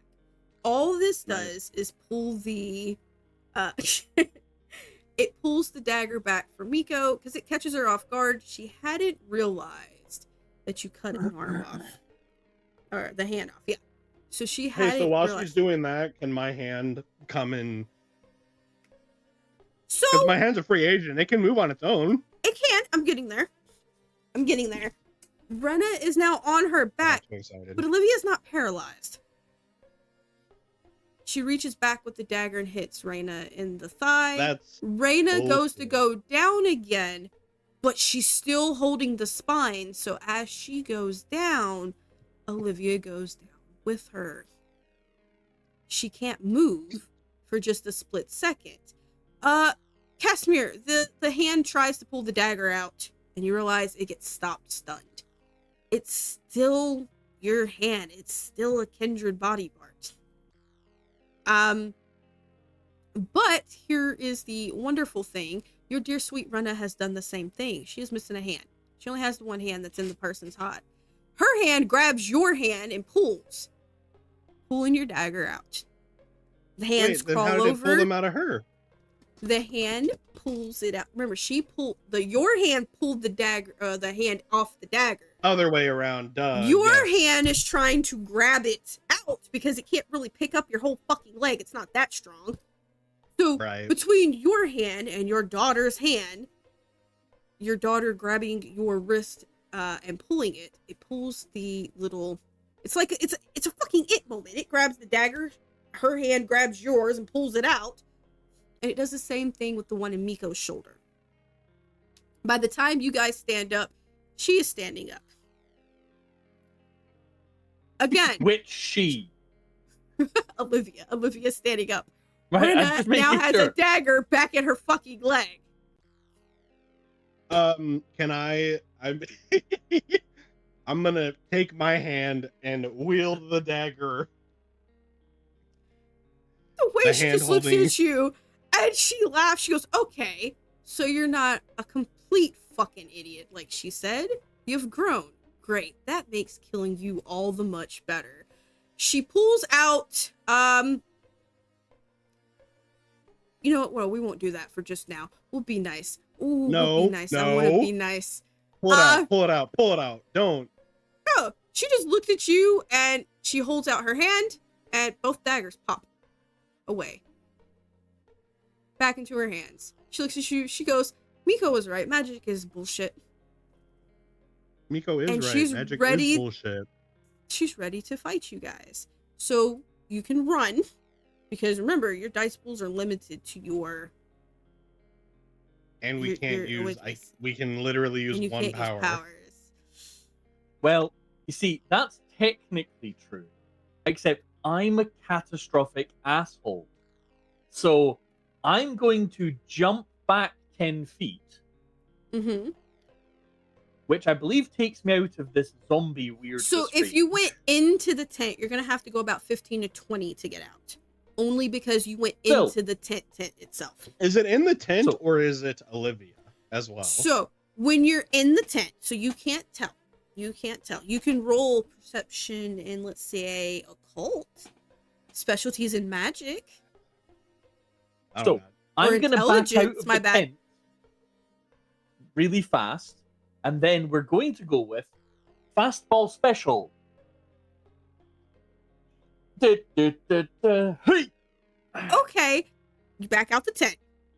You have Yeah. an option. You're either going to stop from getting your heart staked by the man that you guys left outside and throw the bomb, or you're going to not throw Ball. the bomb or ball. Ball. It's a bomb. I know what that damn thing is. It's a It bomb. isn't a bomb. It's just a tungsten ball.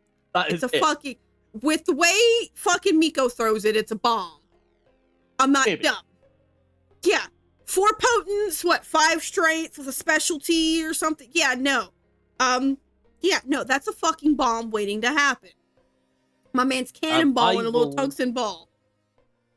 I will let him attempt to stake me because I will rely on my fortitude to try and soak it. Okie dokie. That's all I can really do. It's all I can really do at this point. Is either I can save your ass and make myself a bit vulnerable, or I can let you get staked by her again with the daggers. No, So- so I'm free. So I'm gonna do the exact same thing. My hand is gonna focus on tripping her up. On tripping her up. So Miko and I are exiting the tent. I'm going to assume that Okay, so you're Olivia both is going to exiting. attempt to follow. She doesn't. I'm dragging. She does. Well, then fuck. Then it doesn't matter. Then we're gonna just She get stands out. I'm there. dragging Rena with me. She doesn't let you drag Rena. That she doesn't let you do. I'm gonna grab her and pull her. I'll get into a tug of war with her then. I'm gonna they're get a tug of war with her. They're tug I of back war. out. Yeah, and then I'll throw.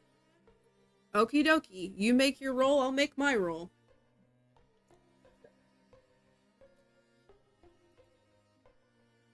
Tugging all over Olivia.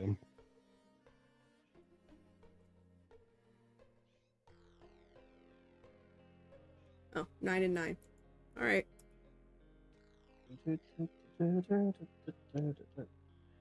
So rolling to hit, and I'm gonna use that lovely extra dice from earlier for this one. So that's 4 successes to hit. So Roll your damage. hold on, that'd be 3, 8. Modifier with 4 because of potence. 7 successes. Okay. She'll go ahead and take her lovely bit of damage there. Hey Miko, my love. Since you chose to attack, he hit 4 success on staking you. Okay. Is that his damage roll? Sorry, or is that? That's just staking you. That's getting the stake through your heart. So he still has to roll damage to get through my fortitude and stamina, etc.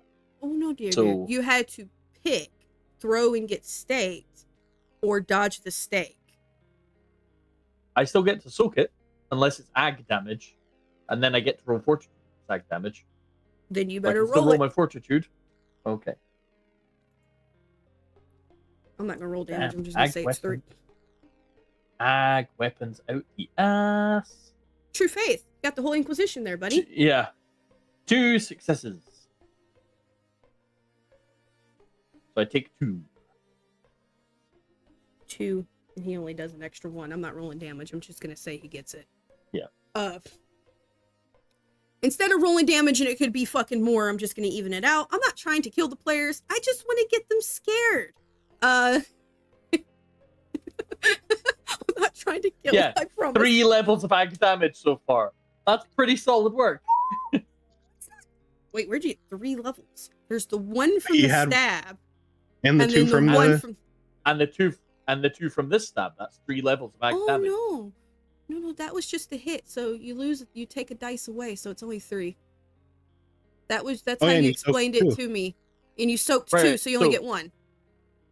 Yeah, no, so the way that damage works, just making sure we're all on the same page, is you roll the dice of damage that you have, and then I roll my soak, and then it's the difference between becomes the damage. But that wasn't his damage, that was just to hit you. So the damage would have been 3 dice pool plus his dex, but I didn't do it. Yeah, that's what I'm saying. So it depends how you want to interpret how many dice that would be. So he only has 3. I didn't roll, so 3 would have been the base. You soak 2, you only take 1. Right. Okay. Like I explained in above game, I'm only just dropping down so that I'm not. Because if I use these characters' actual sheets, then he gets a +5 plus his 3. He has 8 to hit you with. You're only soaking 2. I can roll it. Well, yeah. I'm not trying to kill. There's a chance. I'm not trying to kill. I want to make you pee yourselves. There's a difference. Or in Casimir's case. Hey, you pee yourself if you die. In Casper's case, apparently make him bust one. You also, so you get 1 through the heart. I'm not gonna make you go down. It absolutely fucking hurts. We'll say it barely misses your heart, but you feel it. That's 2 points, Sacker. God damn it! I'm trying. Fucking chat popped up and I started laughing. Everybody, welcome Miko. Say bye, Miko. The first episode he just done. Barely misses your heart. Mainly because you pull back to swing, and as you pull back, you do that slight twist, so it's just like an inch off from your heart, but you feel it. You can feel the aggravated damage and everything inside of you because you have fought the Inquisition before in Europe, according to your own backstory. And I love pulling that in a little bit. You know to never completely turn your back, be safe. So you throw yourself extra. So your fortitude kicks in, you start soaking what you can of the damage. You still feel that excruciating pain, but you power through it for just a split second until Casimir can rip Reyna away from Olivia after you put a cannonball through her fucking hip and shattered one side of it. It fucking hurts. You hear her let out a scream, and she screams in that very odd language. And when you do, 3-4 seconds later, boom, you hear the explosion starting from the bottom of the hospital and coming up rapidly. Delayed maybe 6 or 7 seconds in between. Miko, you did your scouting beforehand. You know this hospital has a total of 24 floors, and you're hearing bang, delay, bang, delay. They're taking out the floors base to the top. Everybody in one go. You get Reyna out. You use your hand to pull the dagger back out of her. She's standing. She's weak. Very low blood. You know that that's a frenzy that she's running through right now. And she grabs the poor guy that's got a stake into Miko, sinking teeth into him, damn near draining the guy instantly before she quite literally rips the guy's arm off, uses his arm as an extended. She fleshcrafts into it at the end where she rips it off, controlling the muscle and everything, using him to grab the dagger out. Now she's holding it, using it as a weapon, or the stake. I call them daggers, they're stakes, whatever. He's using it. Or, you know, now your girl Reyna has ripped a guy off and using an extended of the fact that since he's human and can use it, I should be able to use it, right? See how this works. And she's rampaging through the rooftop. She's full frenzy. She can't stop. I have to very hurriedly try and find apparently a redhead who's here. Well, you know your redhead's Dawn. Yes. So, run, I'm search. trying to follow. Yeah, I'm trying to follow the feeling of blood bondiness. So you feel the feeling of blood bondiness, above you, in the air. Helicopter. Oh well. Crouch.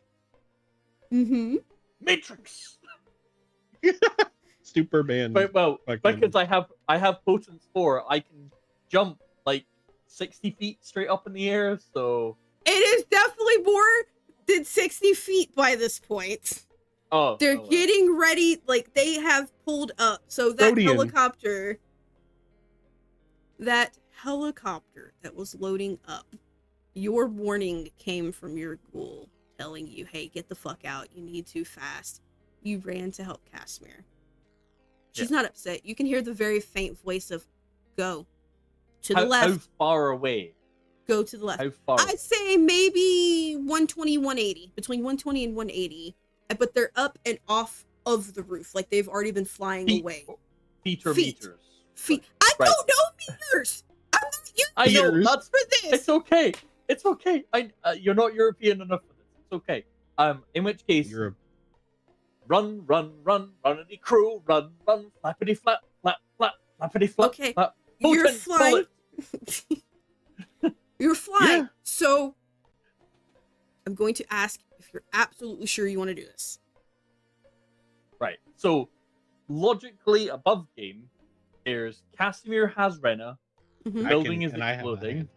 And it's coming up. and he has that handled. Mhm. The suit, the briefcase is out there.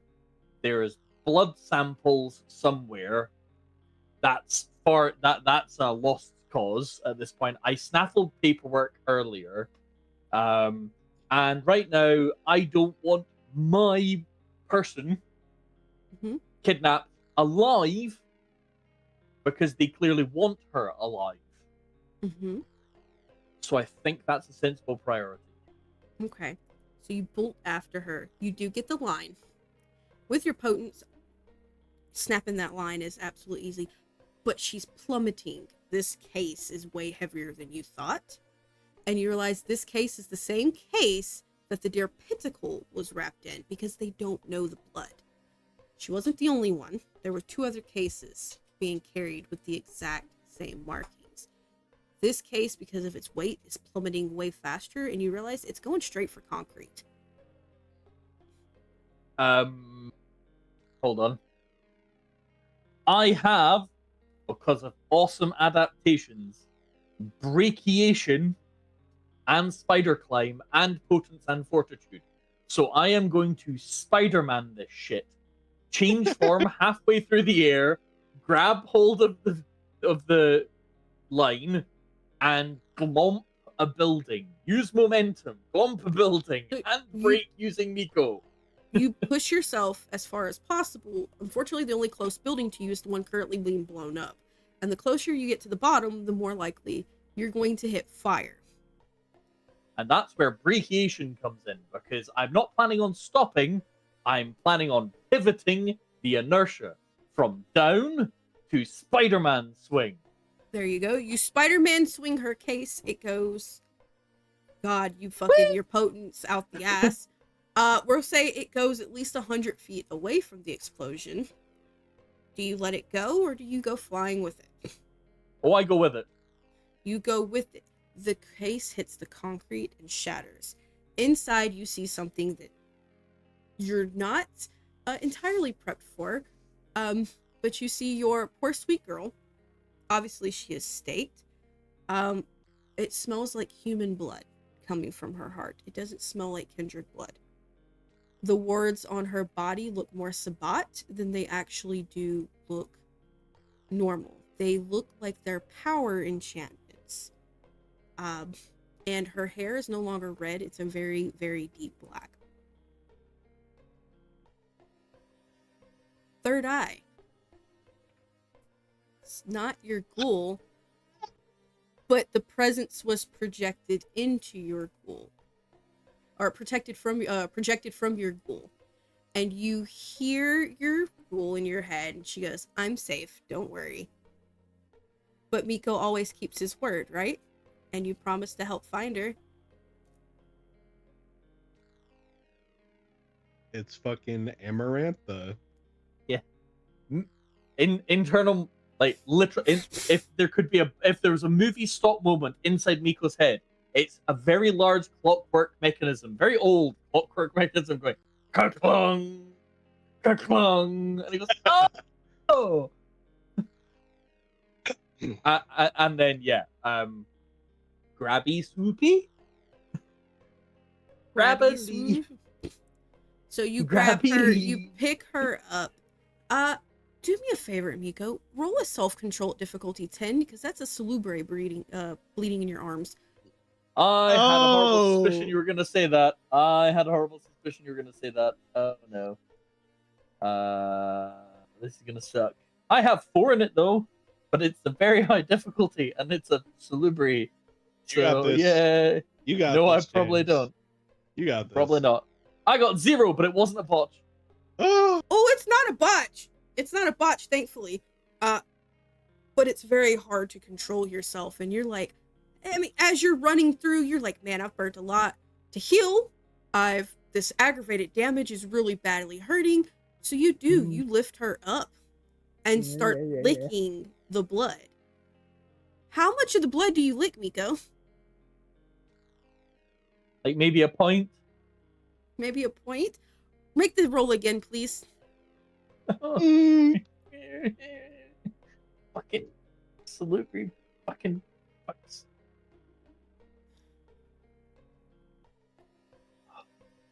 I end up having to eat a bitch. No, I got 0 again. Not unsurprisingly. It's good. So as you're running, you get to the side. You're a block or 2 away. You crouch down behind a dumpster, and you're like, maybe. She's got some left. Maybe just a bit more. It's fine. You're fine. No. You pull her up by the neck into your mouth, and you're like, okay, yeah, just one more. And you start to drink it. And it's getting really, really thick. Almost impossible to swallow, but God, it's so good. How are you supposed to stop? Roll again, but you lose a dice. Same difficulty. I would like to burn a permanent dot. Oh, see, there you go. Okay. Because it's ahead. like, no. Miko no break word. Miko no break word. Good. Yes, Miko burns the sheriff dot. would also have to do something drastic if you kill the kindred. So you get another blood point. You realize, oh my God, I gotta stop. I'm fucking drinking this bitch.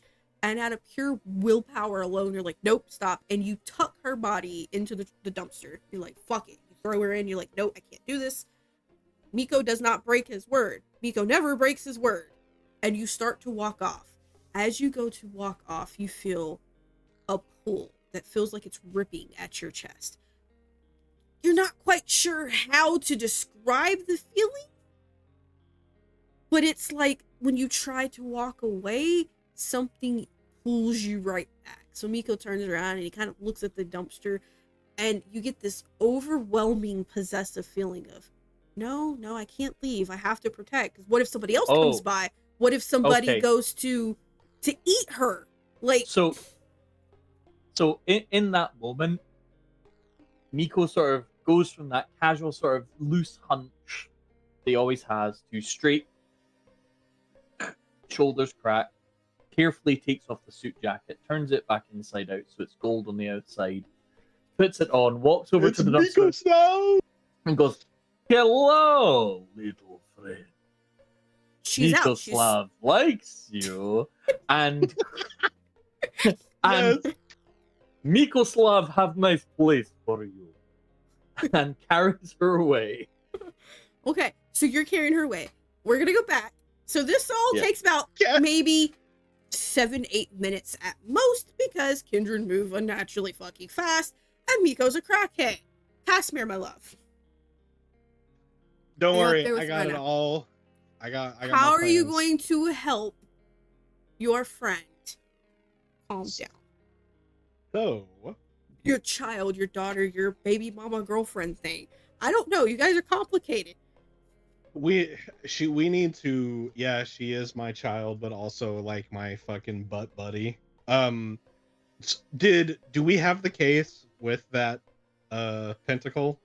So you left it. You left it downstairs because Sister Maria said she would take care of it. But you guys should continue your mission. Okay, so I'm going to horrid form, and I'm going to fucking grab Rena and attempt to. So I got like 10 points in strength altogether. I'm going to do a Miko, and I'm going to just jump vertical as far away from the hospital as I can to get onto another rooftop.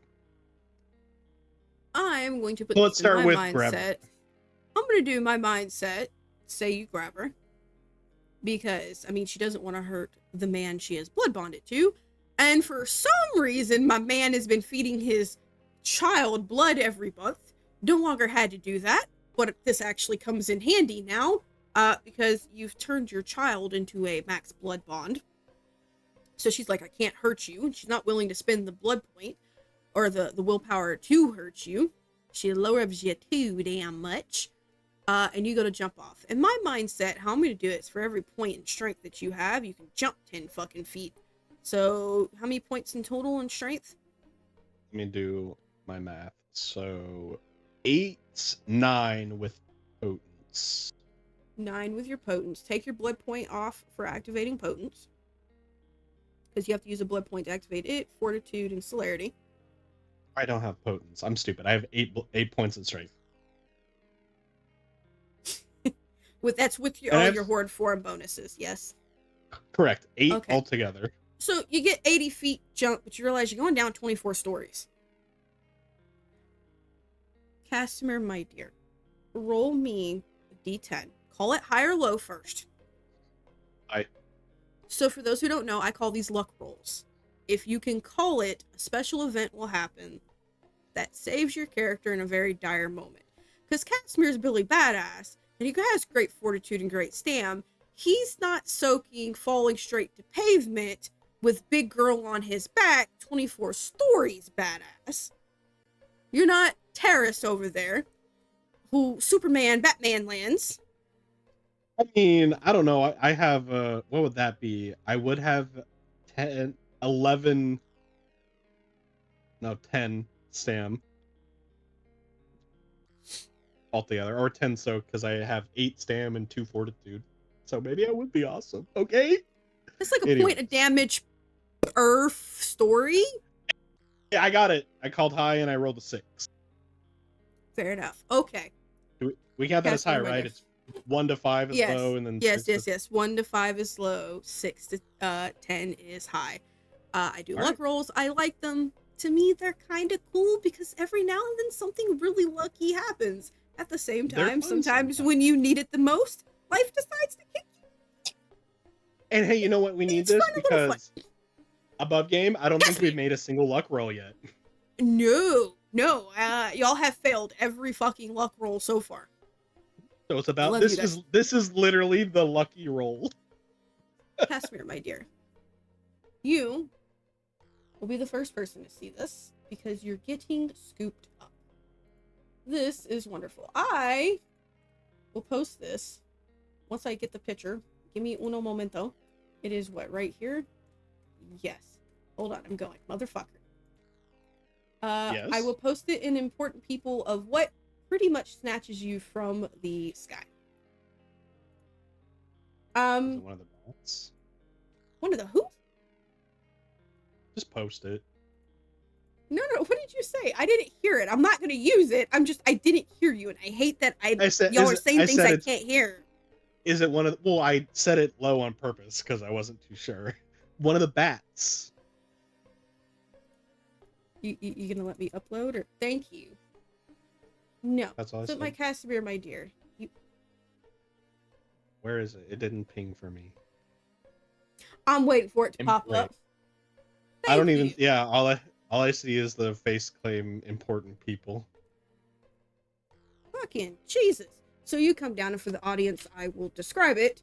But you look up. Oh man. And you see a six-winged figure, and instead of blonde hair, you see a very familiar black hair, bright red eyes, and that dead, bored look. You notice that the bottom half of them is still in a priest outfit, and he's gripped you under the arms, and he's flying, and he goes, "You didn't see shit. Don't say shit. We're going to Elysium. Got it? Hold her tight." I just have Rena in a headlock with the fucking 10 fucking stamp fist in her mouth to keep her quiet. The more still you are, the less likely people will see you. He Yep, is going you're fast. Unnaturally fast. Even for a kindred, this is unnaturally fast. So you have to do some soak rolls. Which is totally fine. Let's do it. Or they're going to hurt. Porrena doesn't have fortitude. Nope. And right now, she doesn't have high stamina. Remember, it's like 3. So this is gonna suck for her. So by the time you guys get to Elysium, she will absolutely be in torpor. Only fine. because she can't soak much more damage after what not Olivia has done to her. Mm-hmm. So he gets you. I'm gonna say that there's a total of 10 damage you need to soak in 3 rolls. How do we do this again? For this, it's just your stam plus your fort. You're in your horde form, so make sure you have your Difficulty horde 6. form and 6. 6. That's 6-1. You have 2 more rolls before you're at Elysium.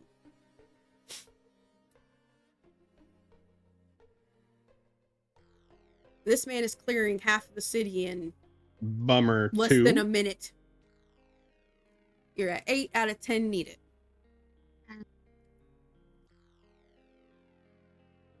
Dang. Okay, I take 2. You do. You take two big points of damage. Wait. Is it too late to? I already forgot my instinct, or is it too late for that? It's too late. You've already made the rolls. But that Which was is good. totally fine. Remember that next time. I'm Remember not it being sooner a next dick. time. I'm not being a dick. Just yes, No, yeah, remember. yeah. For those who aren't used to our table rules, if you ride the wave, you can choose your instinct dots either go into attack or they go into damage soak rolls. Kind of like a fortitude or potence that you can use, but only if you have instinct, not if you have humanity, because if you have humanity, we have you passing off as far more human than what you should be. So one is you get to blend into humanity a lot better. One is you're fucking, I'm a monster. Let me show you how bad I can get. Cool. I take 2 points of damage. So go ahead and take those off. You are dropped onto the roof of Elysium rather roughly. you're landing with Reyna. Reyna is out cold. I don't know her path rating off the top of my head or her humanity, so she's probably going to be out for a few months, unless it's really high. Maybe a year. It's definitely not. She's going to be out for a long while. But that's okay because you have wonderful pentacles who can help you at least lower that just a little bit. Yeah. Maybe half it if you, I don't know, owe them, because that's, you know, your child. Putting her in torpor is kind of scary. But you get on the roof and you notice the guy kind of just drops you, and he kind of lands on what is a very large greenhouse. You know the prince usually comes up here quite often to play with the bats. She told you, you find it funny. And he just kind of perches and sits on the edge, and he goes, well, can you do me a favor and go grab Mr. McManus? I'm gonna... You can leave her here. I'll help. Can I? Can I actually, or should I take her with me? He's looking at you. It's up to you. I'm not going to tell you what you can and cannot do.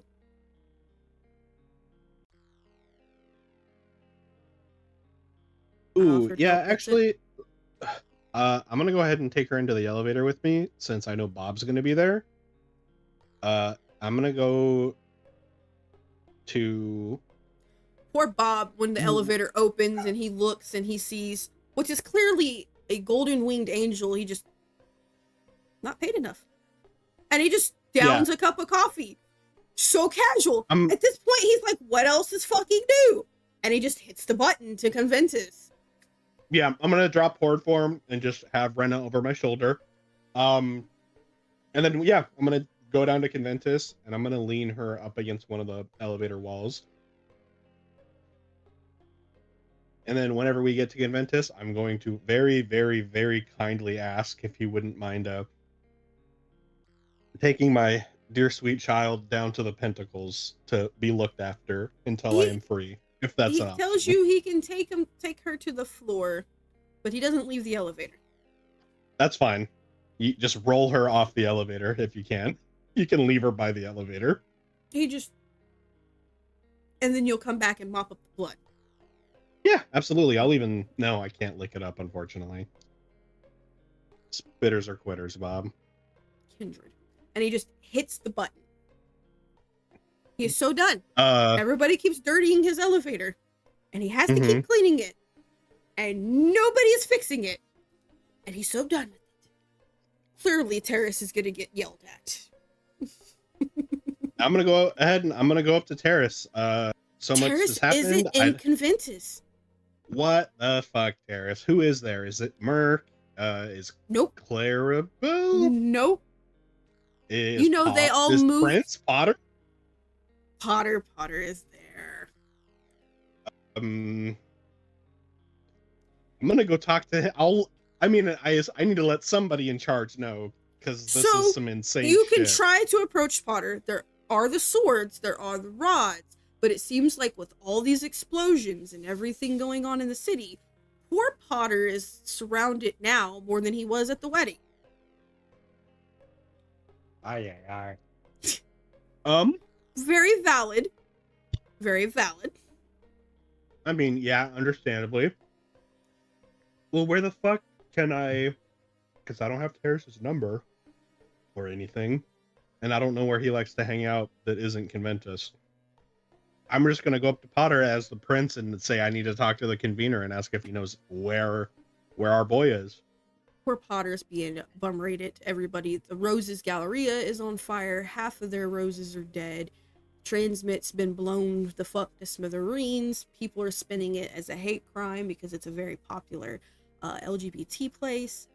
That wasn't the only place. There's a few others. Astray is there, pissed beyond recognition, asking for permission to go attack because apparently the castle was hit. Didn't do much damage. There was, there's so many wards on that bitch that it's hard. But it's the principle of it all. That they had the balls to hit the castle.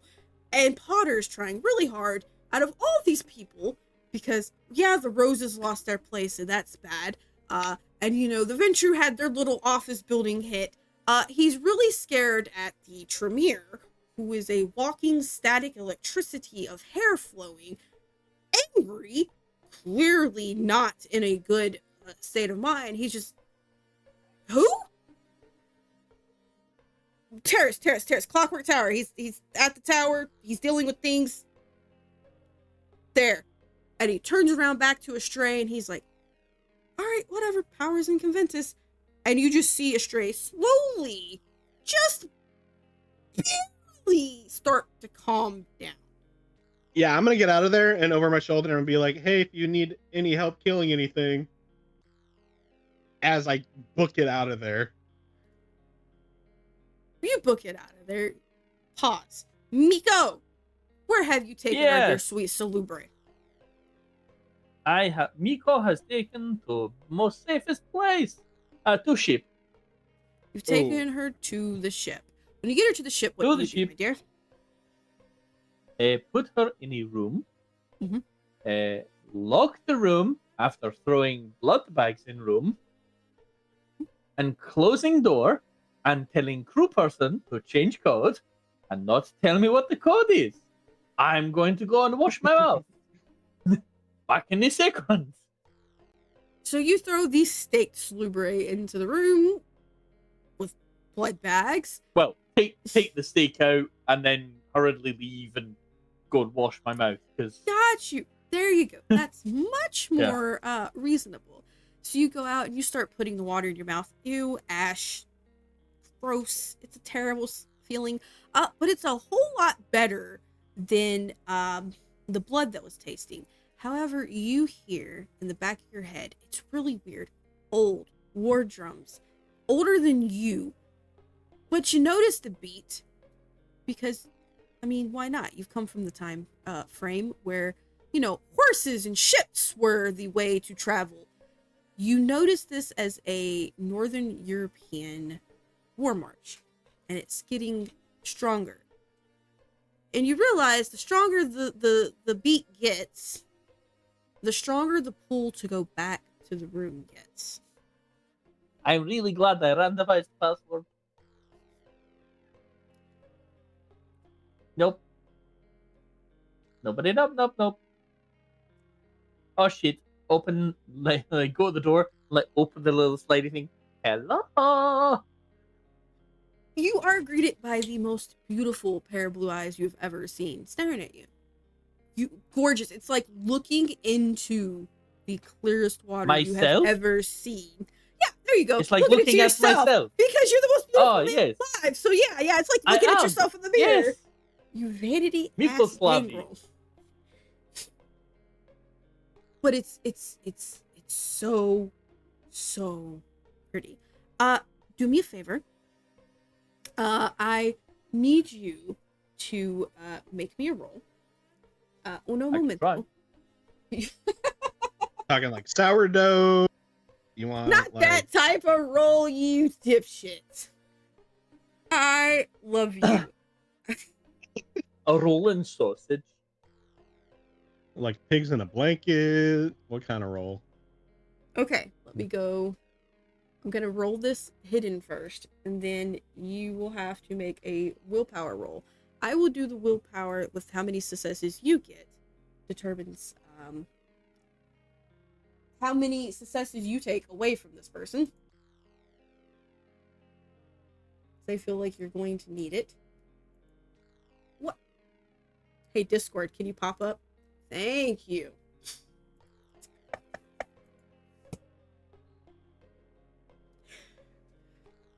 First time storyteller, everybody. It's going great. I've seen worse. What is your current willpower, by the way? 8. Oh. 8? Wait. I fucking hate this. I hate... Not you. I just hate how this is working for me. Your current willpower. Not max. My bad. Oh, current. Yeah. Current willpower is 5. Okay, roll your willpower. What difficulty? Just say it's 6. Ooh, note using your own 10. generation rules. 10. Ah! Oh no. Oh no. How the turns have tabled. How the fucky is fucked. I'm using the storyteller's. I got botch. Oh no! Shit! Oh no! Bye bye, Amarantha. Do you want to burn like a permanent virtue point to re-roll that? I don't think a reroll's gonna fix it. You can do it. Just anything but a botch. I mean, I can try, but difficulty 10 is kind of like bot central. You got this. I will burn a permanent point of courage. Okay. Re-roll. Let's get the botch. Yeah. I mean, if it's difficulty 10, it's probably going to be a botch again. I'll drop it No, down. I got for you. 1 success. Oh? 1. Okay. That is all you need. Holy Hey, that's shit. even better than a fail. That is way better than. Hold on. Oh. We'll give you the absolute best case scenario here. Holy shit. Miko, my dear. Yes. Scared. Write down that you're stage 2, or in appearance stage 2 blood bond. You know you're not. Or you shouldn't be. Not with how that blood tasted. But you feel like you are a stage 2.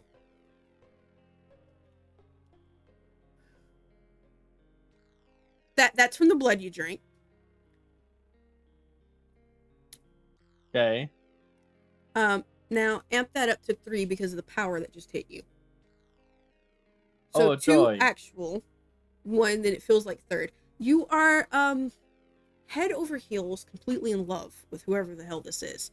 And your only goal is to ensure that whatever they want, you give.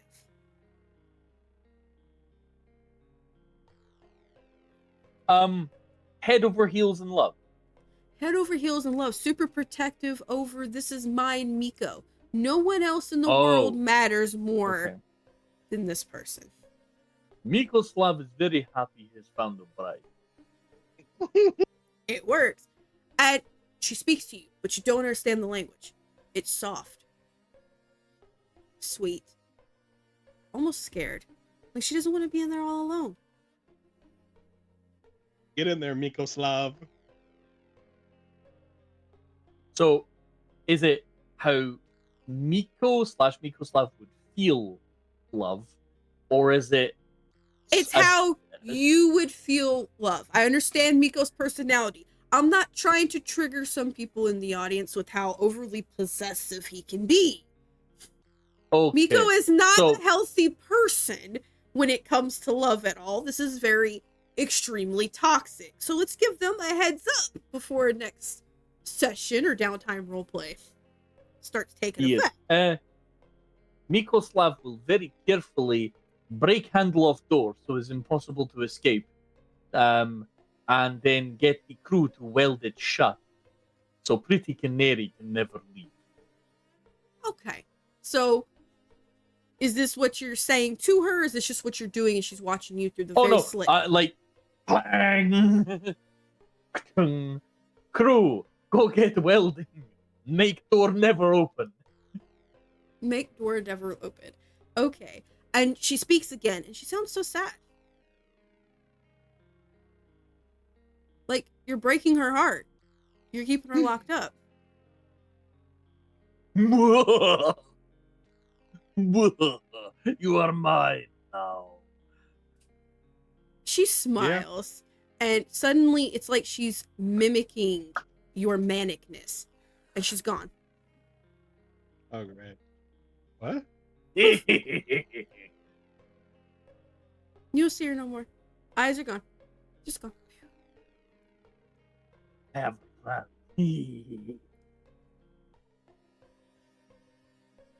And Mikoslav does not move from that spot, sort of rocking. Okay. We have broken Miko. Got it. Oh shit! Yeah, he's For a while.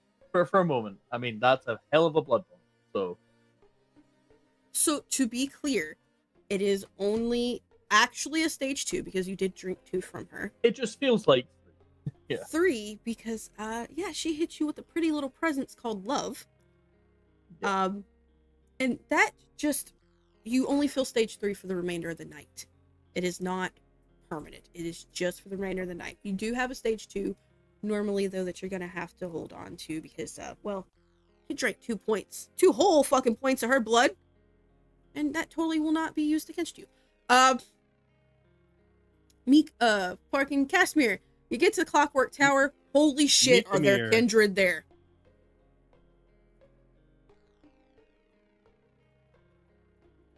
I'm gonna fucking. I mean, I don't give a shit. They can all get out of my way. The sheriff's coming through. Like, So you start going through. I'm going to ask you to think very carefully about this and your appearance.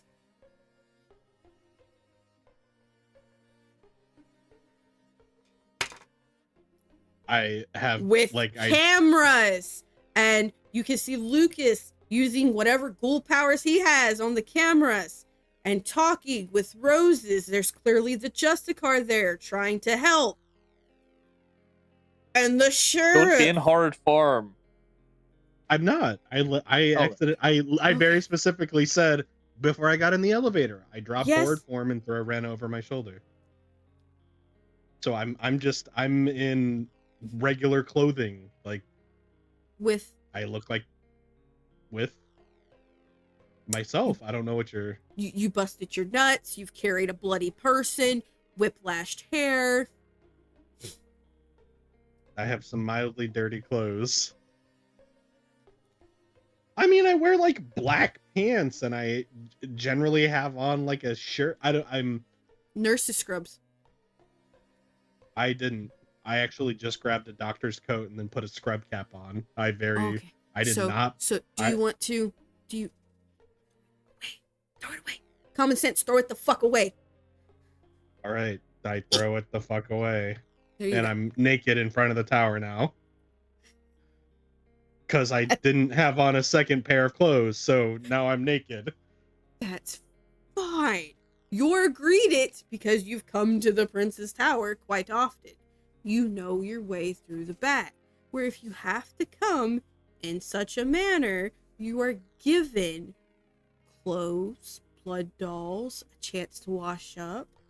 You're going through the back door, the sheriff's entrance. I'm going whatever gets me to Terrace fastest because I just got brought to the fucking Elysium by an angel. So I don't care. Everything literally is on the sideline for me. The roses can suck it up. The only one I even am giving half of mine to is the Tremere because she'll probably do something crazy. So I want to get Terrace.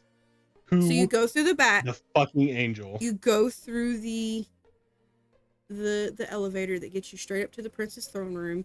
You open it up, and usually where it's big white marbles, pillars up, you know that the 2 thrones are in the front between the fire, which ironically is not lit tonight when normally it would be.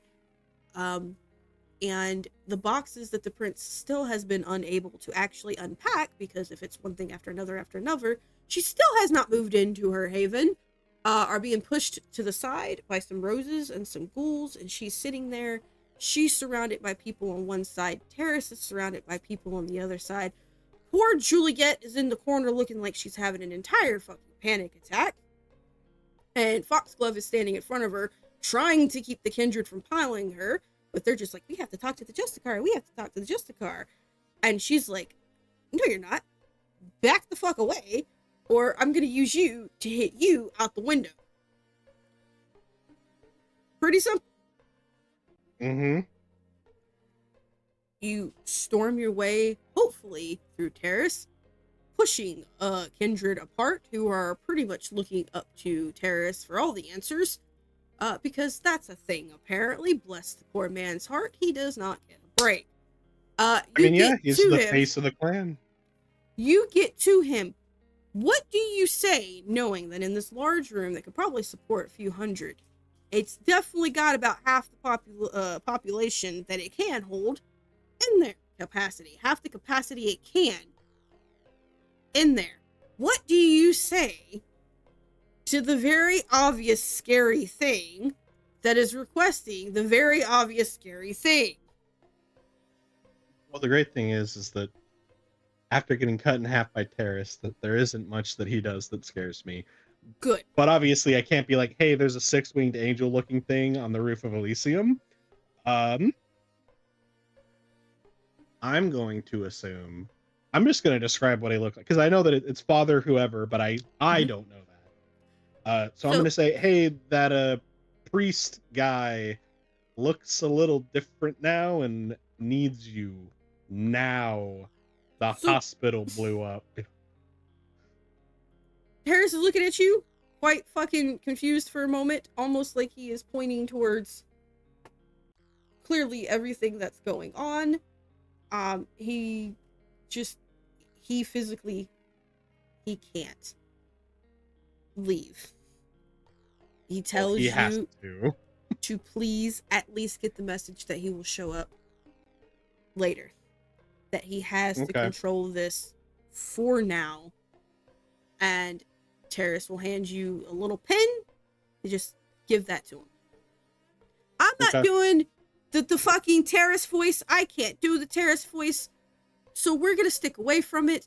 And I will let James do that write-up since Terrace is one of his very, very main NPCs. About how that conversation goes. I will let that be a TikTok that our little TikTok manager does. So everybody can read that later. But he will definitely get to the angel later that morning. That's weird. So much shit's going on. What do you do? Now that everything is done, you don't know what's going on anymore. You're fucking everything around you. You're used to life falling apart. But you're finally realizing, holy shit, maybe this is actually falling apart. Well, I can message again. I'm gonna hit up very specifically the two people that are best at controlling information. What's his name? Your ghoul, who's now Computer Boy. I just don't remember his name. Not Zazriel? Or Azriel? Yes. There we go. Mercurio's child. So yes, you have sorry, to go I to was just blanking Mercurio. super. I have his number though. Did you get? Oh, I didn't know Mercurio gave Azriel's number. Okay, so you have Azriel's number. Well, Azriel gave me Azriel's number back before I did all my work on him. Yeah, like because I needed to follow up with him, so I got his number. No, you got Claire's number. Oh, well, fine then. Fuck that. I'm just gonna message Marcus and tell him to do what he can with the. You get a message back almost instantly. The number you're trying to contact has been disconnected. Message failed to send. Well, I'm gonna go hang out at Elysium and let the world mark. I mean, what? I don't know. I'm the sheriff, but this is like above anything that I can handle. I'll go check in, I guess. I don't really know. Would you like your common sense merit? I would definitely go check on your friend at Transmit, and I would report to the prince that you couldn't get the blood, but the hospital is down, and that there was a pentacle inside. It's definitely something that needs to be reported. Where is our prince? Because she hasn't been mentioned. She is sitting on the throne, talking to what is clearly a few angry Ventrue, maybe because their properties have been burnt down, but the look she is giving them is, if you mention it one more time, I will take this tail and shove it so far up your ass that when you open your mouth, they will think that the pincer is your uvula. Keep talking. Splendid. I'm gonna go up to my dear sweet step queen. You walk up to your step queen and she looks at you. She goes, I need good news. Give me good news. I have hot news, neutral news, and then probably bad news. What the fuck's the bad news, Casimir? The bad news is that we didn't get the blood. You...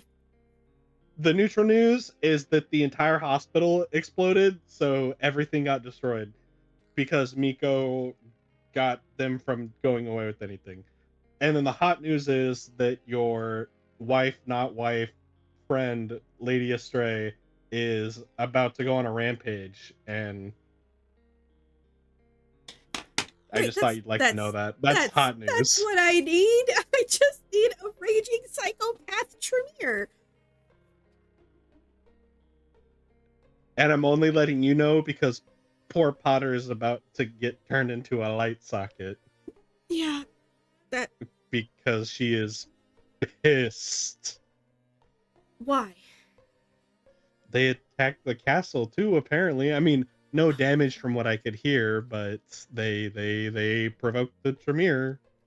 So you see her reach up. Her claws have been out this entire time. You can tell that that's an aggravated sign. So she kind of bends her knuckles and she pinches the bridge of her nose with them. She goes, "You said Miko?" Mm-hmm. Casimir, please don't tell me that you invited Miko with you on the mission. Please tell me okay. you didn't invite the ex-prince mass murderer had to be bribed by the inner circle to leave his country because he soloed the Kindred to the... Okay, I won't tell you that I did that then. Oh! Casimir. Wait, no. And fucking Casimir feels a little bit stupid because this should have probably, well, depending on how she takes it. Would you please just talk, Casimir? You're Olivia. giving me exactly, huh? He was there on top of the hospital. Not her body, not a look-alike. Her. Olivia's dead and buried. No. You can... No. Her. What color is her eyes? I don't know. Did you tell So, about game? Are they? I don't know if she looks Olivia's any different. eyes are bright blue. Whoever this girl's eyes are is like an amber mixed with green speckles. Okay, so I'd say that they're not her eye color, but quite literally she looks, walks, kind of talks the same. Did Olivia have a twin sister? Because she talked about Olivia in the third person. Yes, she did. She joined the Inquisition like 3 years ago. Well, she's in town. And she had kidnapped. I think we have a traitor at the tower. Rena, Why? my child, was on top of the roof being picked apart, and she doesn't ever leave secure holding. Well, it's her off day, so that would make sense if she got picked. But wait, what? I like my idea better. Okay, You well, can go ahead either and way, gain back a willpower point though for that. Okay, I can't. I'm at max. No. Gain a permanent willpower back. You're on a track. Oh, hell yeah, I am on a track, and I'm running. Okay. She looks yeah. at you. She goes, Elizabeth is here. No, Olivia. That's what I was calling her because it's like not Olivia.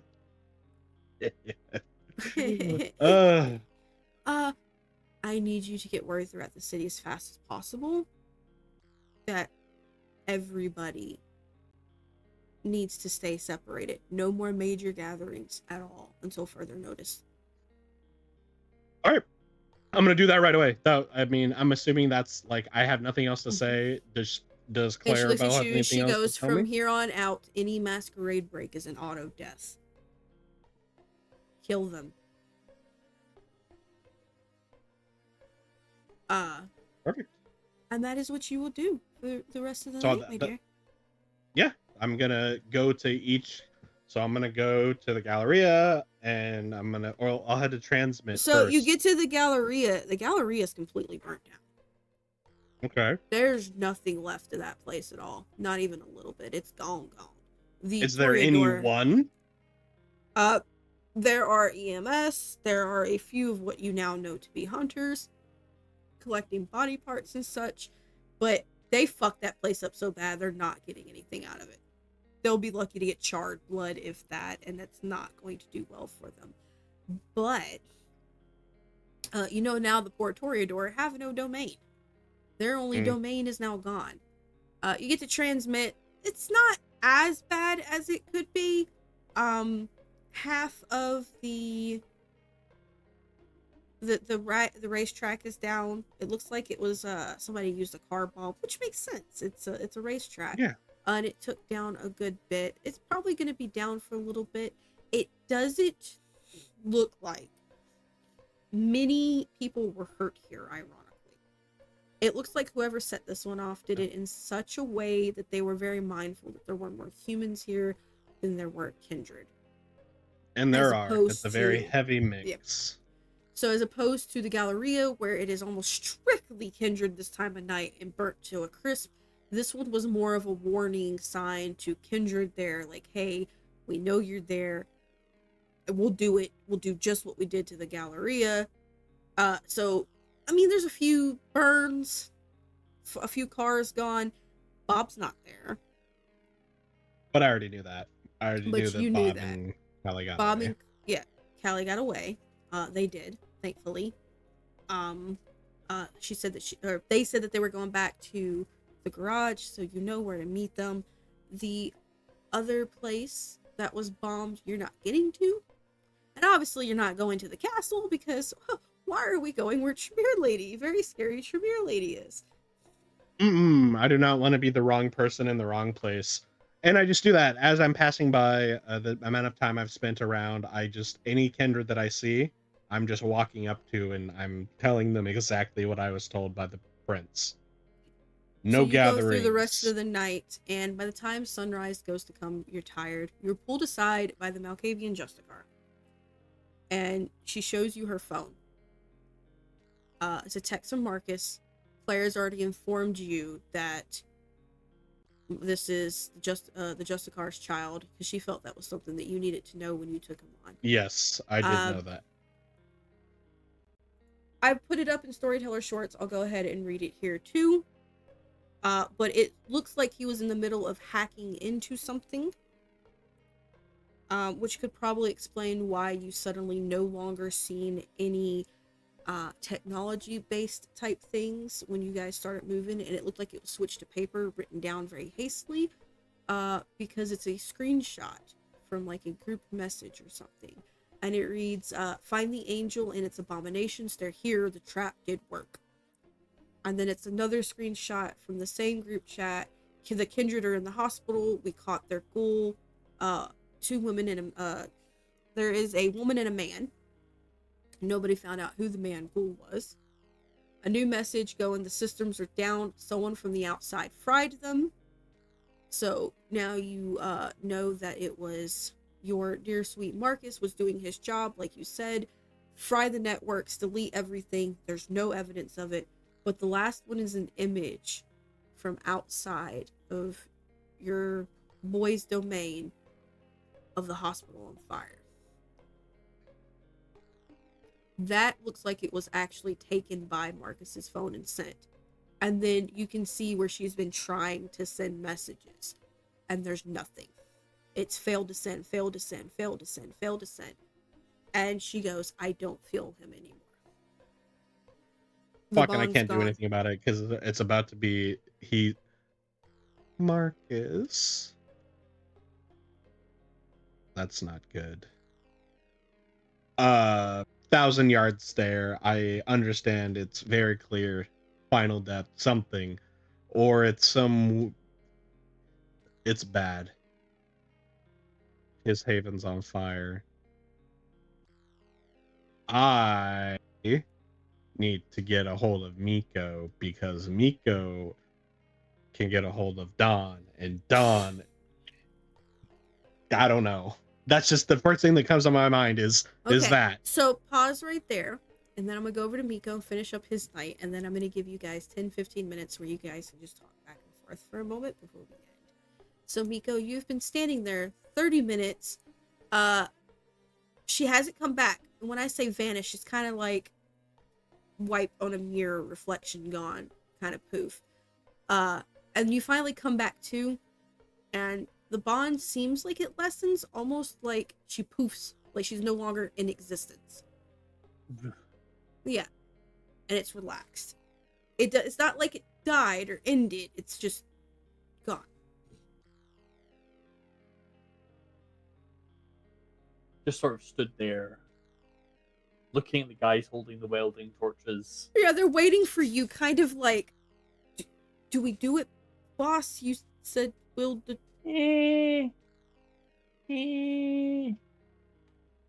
not Hold moving, on. they're just... Hold on. You knock. You open it. She's not there. You don't see her in there. You see the blood bags are emptied, but you don't really see anything. Could be invisible. The fuckery fuck. Your ghouls kind of look at you and go. And eventually Katia comes down. She's made it from the hospital. She's nice. She's safe. Clearly you can smell gunpowder on her, so she has taken out few shots. You already know your girl. That is normal. That is normal, like Sunday night. You know, And on she a just date. looked at you. She goes, "What are you doing? You said you would come back." Well, then there was a whole thing, and the whole More excuses. More excuses. Anyway, there is a thingy, a lady in there, and whose blood is very tasty, and I don't want to leave alone. But also do want to leave alone because very dangerous. And now poofity boof cannot see. So get the little bendy camera. You know, the one for up the bums. Yeah, the bendies. Big ass fucking suitcase that she carries around wherever she goes on missions. Open, bendy camera, hand it to you. I was like, you should toss a grenade there. Use bendy camera. No, not inside my ship. My hundreds of year old sailing ship. Put the bendy camera in and try and see if there's anyone there, because obfuscate doesn't work on cameras. Nobody's there. Shit, fuck. It's not obfuscate. It's not sneaky poo. I can't It's fucking not say that the word. Yeah, it's fine. It's not that thing. You know what? I do not trust it. We keep door closed. Weld it shut. Keep it closed. They look at you like, "Are you sure, boss?" Yes. Okay. Now, while you do that, I'm going to be over here, well away from it. Got it. And Katia, smart ass, but you love her. She's your favorite ghoul. She takes the wield stick right in front of you, just and turns it straight on, and then looks and just starts wielding it, just to be a dick, because you left her on the roof. You said you would come back. You never came back. I couldn't help it. It was crack cocaine. And you The didn't VTA equivalent share. of crack cocaine. Well, the VTA equivalent of crack cocaine. I do not want Katia drinking the VTA equivalent of crack cocaine. That's just This her. could end And up you like didn't Fairbrother. share. Nick always has parties yes. without me. That is true. That's because This Katia's is job why- is to babysit. This is why I job eat the is to caviar babysit. toast with you when you're not around. Fair. And charge your card. What is for? So, yes, get away from Okay. that environment and relax. You get back to your room, The only place Miko seems to be very relaxed, and your sweet Dawn, she is sitting there on your bed, kicking her feet. She looks like she has been through hell and back. There's charred, burn marks. She's not healing right. Her hair is pretty badly singed. She goes, I did it. I helped Miko. Little bit. Where was Dawn? Oh, on the roof? Oh. Next time say I could have taken you with. No tricky on the minds and just thinking you were in the box. And But you said that I couldn't go because I had to stay safe. And so you stayed safe by going. Yeah, because I was safe. I knew what I was doing. I knew the sneaky. And Katia said that when Miko says not to do something, you're supposed to do it because he needs babysitting. I mean, I would love to say she is wrong, but You clearly need it. And she stands up, and this girl, she's tiny compared to you. She's barely 5 feet tall. No fear. There's no shy girl persona about it. And she is nose to nose pointing at you. And the next time you decide to leave and be all fucking try to scary shit and do it on your own, I'm gonna kick you so hard in your dick. We're gonna need the sheriff to remove my foot from your hole. You can't leave me like that. Well, it wasn't exactly like planned. I don't care. You just can't up and leave me like that. Is this your way of proposing? No, I don't have to propose. Propose is for people who question. I don't question. Okay, I just thought I would ask. Very cute. You're late on that. Don't you ever do it again. You understand me? Okay. In the meantime, you need rest and refill from crew. You need to heal. I can't. With the burny. I am also. Yes, you can. Drinky. I did drinky. It takes a whole night of rest, and then the drinky kick in. Oh, well, nobody taught me that. I am teaching you now. I was hoping you were never going to need to know the sleeping of the drinky. I used some chemical thingies, and then there was this voice in my head, and then I did this really cool thing. Yes, voice in your head is the worrying part. Have more voices in my head. Well, the kind that make you wanna, what? Shave a small mouse? No. The kind Call that your makes me mother hungry. Bob. Oh, the kind that make you hungry. Okay. I don't know. People do strange things. No, anyway. Look what I can do. Ready? And she just poof. Oh no. You know she does not have obfuscate at all. Now she does. Oh, fuck. And she pops back up. She goes, ta-da! Great. I will never know when you are there or not. That is so good. Exactly. So next time you leave, I will break your neck if you try to go without me. Well, how about we assume that I assume you are always there in my heart. And that way you are never truly behind me and you are always with, and that way I am not in the trouble. Now get to bed. No. Get to bed or I put you over my knee and then put you in bed. Kinky. Not really. I was thinking just smack your bum. Joke's on you. That works for me. Fine. Then no smacky bum and straight to bed. Okay. You come with me. Fine then. I will. Get in bed. You first. You first. I must get my pajamas on. It's age before beauty. In which case, I should probably get my pajamas on. Get in the bed. You too. You can tell she's attempting to use dominate. It's not working. She's a lower or higher djinn than you, You can feel the tug, but she's trying. She didn't have that before. No, yeah. I'm not asking any questions because not asking any questions is the best way. Miko, get in bed. Single finger, push her down onto the bed. Grabs jacket, pulls with. Using the very potence you've taught her. Fine. We rest. Good. You heal. You heal. I know. I know.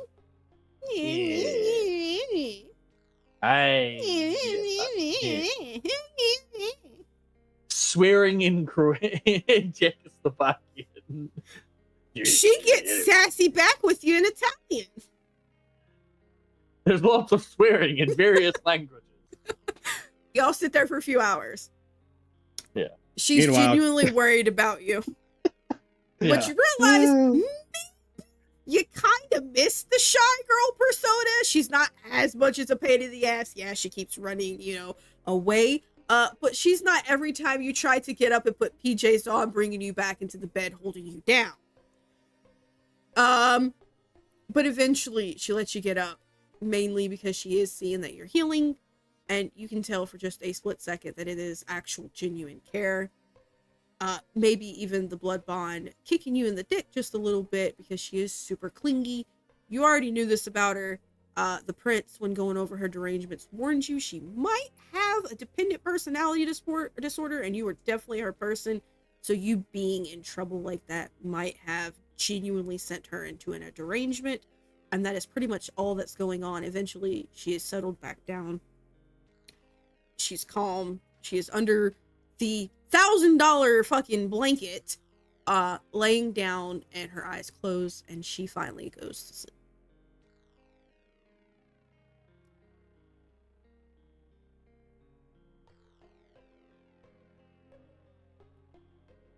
She's asleep. Burrito the crap out of her. She is dead to the world. You know, a Kindred's day sleep. She's definitely gone into it early and voluntarily. She's out. I will sit there with my phone for a little bit longer, making sure everything is fine. She is attempting to heal. She doesn't have as many blood points, so it's going to take a while. And she was hit by something worse than fire. I think she would pretty much prefer the fire.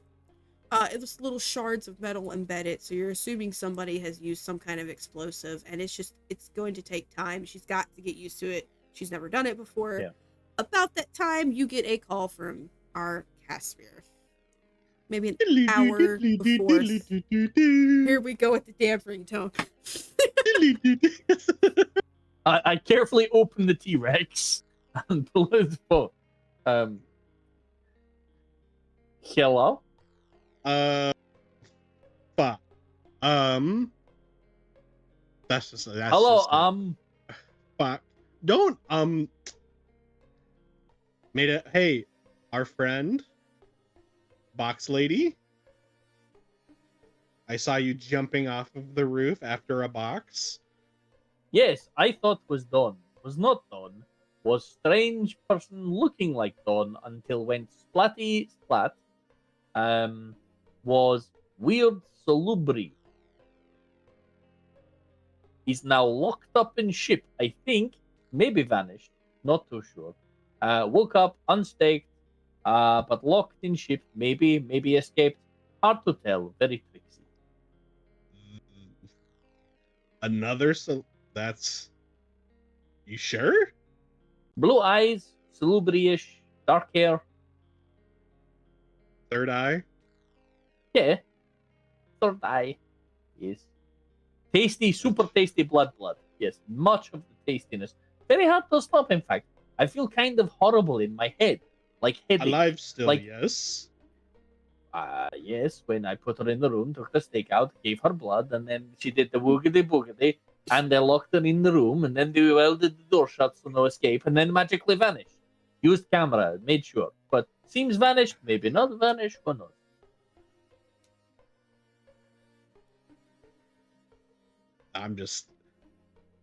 There's another salubri. That's not good. That's just another thing that I get to tell our wonderful prince.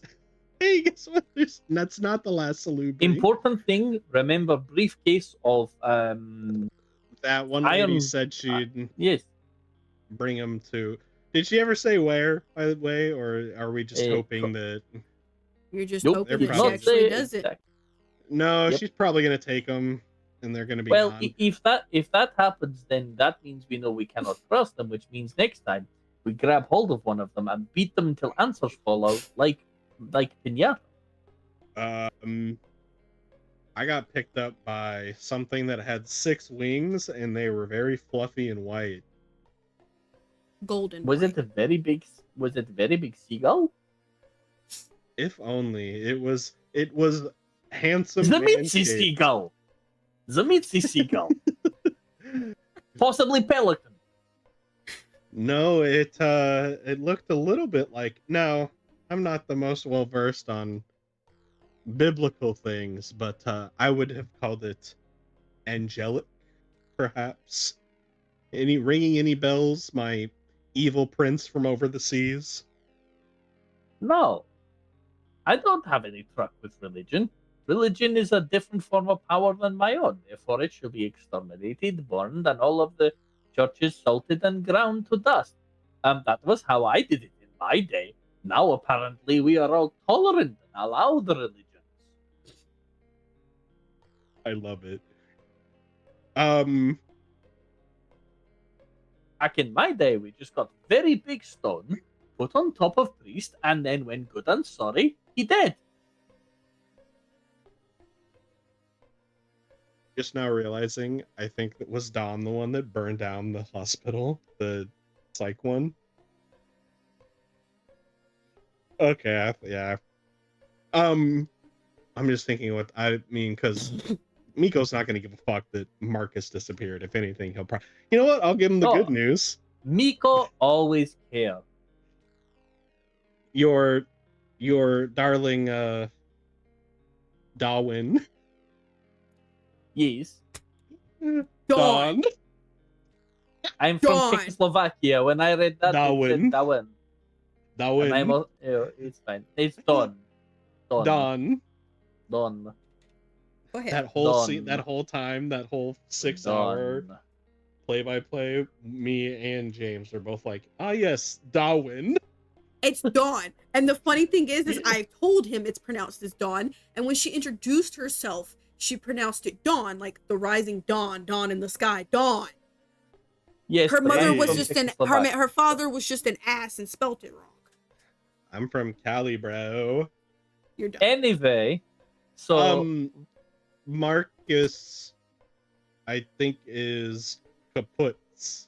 I who figure is the Marcus? since that dude that you were bumping heads with at the crazy place, Oh, the asshole. your lady friends, important whatever the fuck they were seeing like- some. Thingy mabob. Yes. Complicated situation thingy. I'm letting you know just because of that connection, you know. Yes. I will make sure I put in very tight blankets, possibly with sleeves with belt. Before tell. I ran into it looks like wherever he was got burned down. It got burned down. Looks at The Dawn. shard. Looks at phone. Burned down, you say? Like a Yes. petrochemical fire? Like a house fire indeed. And I don't think She it definitely was in the smells like chemicals, really strong chemicals. It smells like What? her house at NYU with Panadots. Okay. Miko has been directly to her actual house. It smells very fucking similar. Okay. Hmm. Yeah, I did that just was a very I don't know. Oh, the no. the Justicar, he was one of my you already know. There's no secret anyways. he was an important person in your network of like fiddly people of who do the creepy, lawing and the enforcing and everything. of my creepy crawly back alley boys. Yes. Yes. Well, I am very sorry, Mister has passed. Totally. I really thought he was maybe acceptable. But I am not a fire investigator. No, But that's it fine. might. I just your girl. I can Dawn. ask.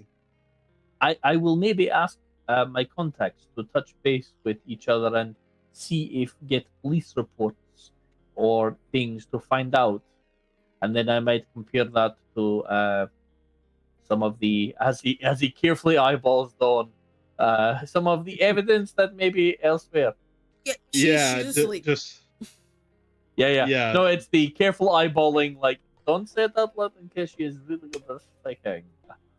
yeah, just he's dead, and supposedly the Justicar got a picture of the hospital being burnt down. And I know that him and Don were attached at the hip, sort of.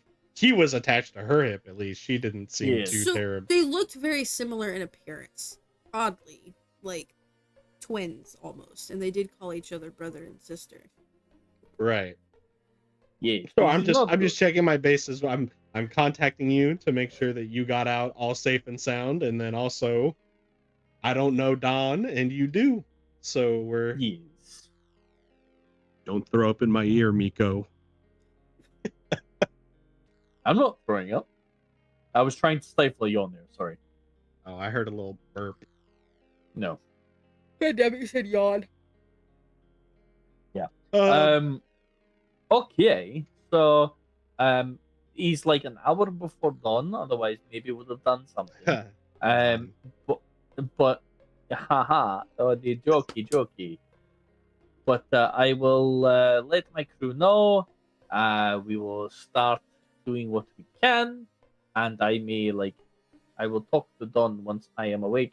Just so you are aware, she has tendency to slip the leash a little bit, even with the doors locked somehow. I do not know fucking how. Fucking crazy ass capabilities in young lady. So who knows? You might get reports of her toting a machine gun down the middle of Fifth Avenue. I do not know. Just as a little what do we call it? Word of forewarning, with all the bombings and the explosions and fires. Yes. The prince, both of them, I'm assuming, but at current, Clarabelle, masquerade breaks her death. So I would advise her to keep her shotgun toting day walk running. Well, I mean, if she's doing it during the day, it's not a masquerade breach. It's just criminal. Yeah, but then they're gonna pull her in, and she's gonna. Yeah, It's very subtle. Keep the subtleties, like yes, the subtle things.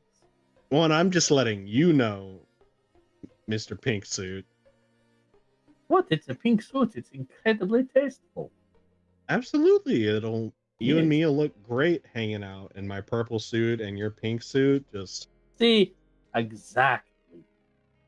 Anyway, I will try and be less overt, perhaps. But driving a sports car very fast is not exactly creepy bad. yeah, technically, but I mean, when you're going like 300 miles an hour and somehow It's the not sports crashing, car. But that's called being a very competent driver. you're like a rally car driver. Yes. That would be like arresting Jim Henson for being good at making puppets. That I don't. is like you would not accuse him of Who? being a vampire just because he can make really good puppets. You would not think he is Mitzi just because he makes good puppets. He probably is Mitzi. I mean, have you seen those puppets? But still.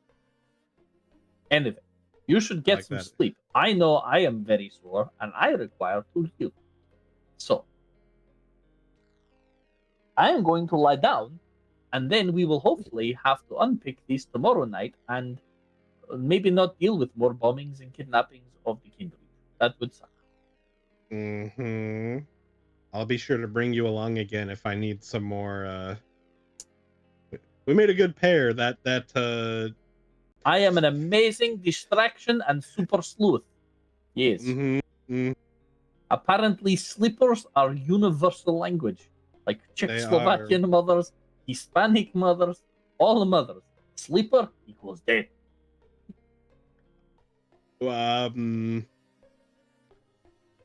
By chance, did you see where those two definitely not hunters, definitely not kindred went that You mean the helped big us? guy? The And the fucking short guy. super the nut shot and the short guy? Well, there's only two things they could be, and I'm guaranteeing you they're not one of them. So the other one, it means they go wolf lots. Dead or and alive. Those are the two things they could be. Yeah, dead or alive. That's true. That's a good joke. You're so funny. Anyway, but no, they are almost certainly, if they are anywhere near somewhere not very nice and fluffy and natural with trees, and given this is Oh. Manhattan, I pretty much isolate that is one place you don't want to fucking go. Even I have heard you don't want to. Yes, you don't go to Central Park. Even I know you don't go to Central Park. That is a bad idea to go to Central Park, so we do not go to Central Park. Well, you know what? As you'll come to find out, I am the master at bad ideas. Anyways. Oh, joy. Like, maybe it's the not. Yeah, like inviting Miko into a hospital and our exit is exploding via roof. That kind of bad idea. It would have gone fine. I just wasn't expecting turn off all power stabbing murder lady. Turn off all power stabber murder lady was very unusual experience for Miko. Have like never done that before. Usually, Miko far enough away, throw spear through face, and then problem is solved. She had a much hotter sister. Really? What was sister? Oh wait, no, you mean that sister? No, that makes sense. With the motorbike and things. Yes. Yes.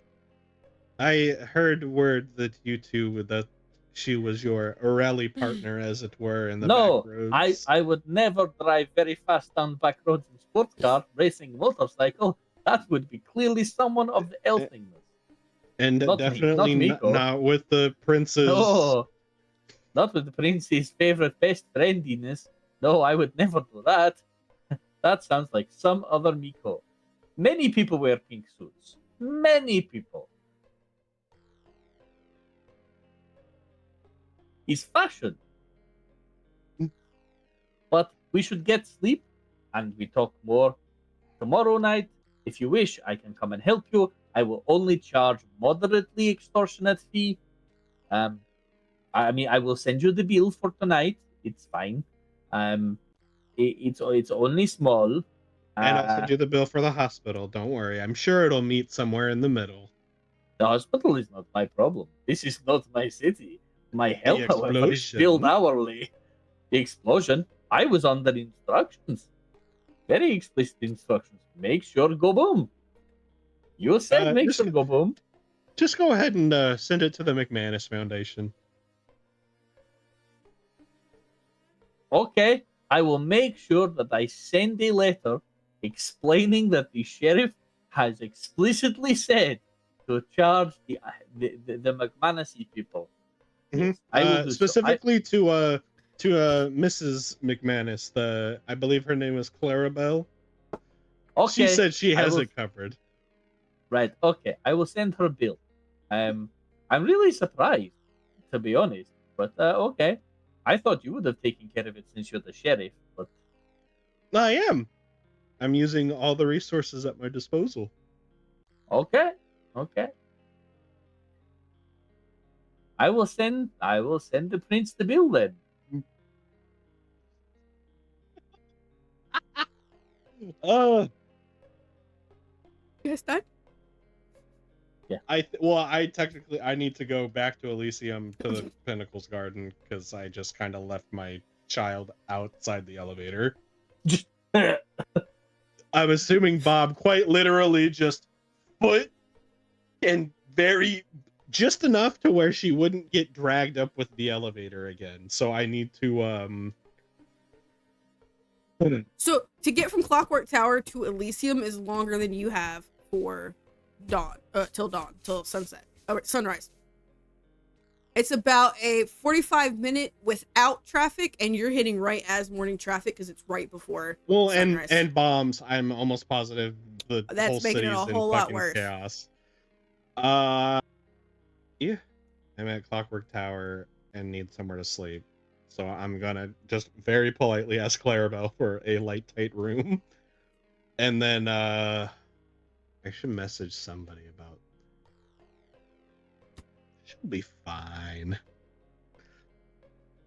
I'll just shoot Janet a text. Just a quick little would you mind looking after my Janet will make sure that she goes down to the Pinnacle Gardens and just she doesn't even have to be touched or anything per se. I just need someone to set her up somewhere where she's I can gonna pick make her up. sure she's gonna make sure that the Pinnacles get a hand of her and start trying to wake her up from torpor. She does send you a picture of Raina eventually in the same little hospital med tent bunker in the back of the gardens where they would usually put Kindred that they're working on. One that you're quite familiar with. She goes, okay, the Pinnacles got her. They're gonna see what they can do. Could I by chance, just as a quick little, hey, let them know that I found one of their friends at the hospital and they should be hopefully coming their way. I'll also give them a little description. That would be beneficial. There's maybe like by the time you get to Claire now talking to her, she goes, you couldn't tell me you found a pentacle? Look, I was busy doing everything else because you could tell me about your child, but couldn't tell me.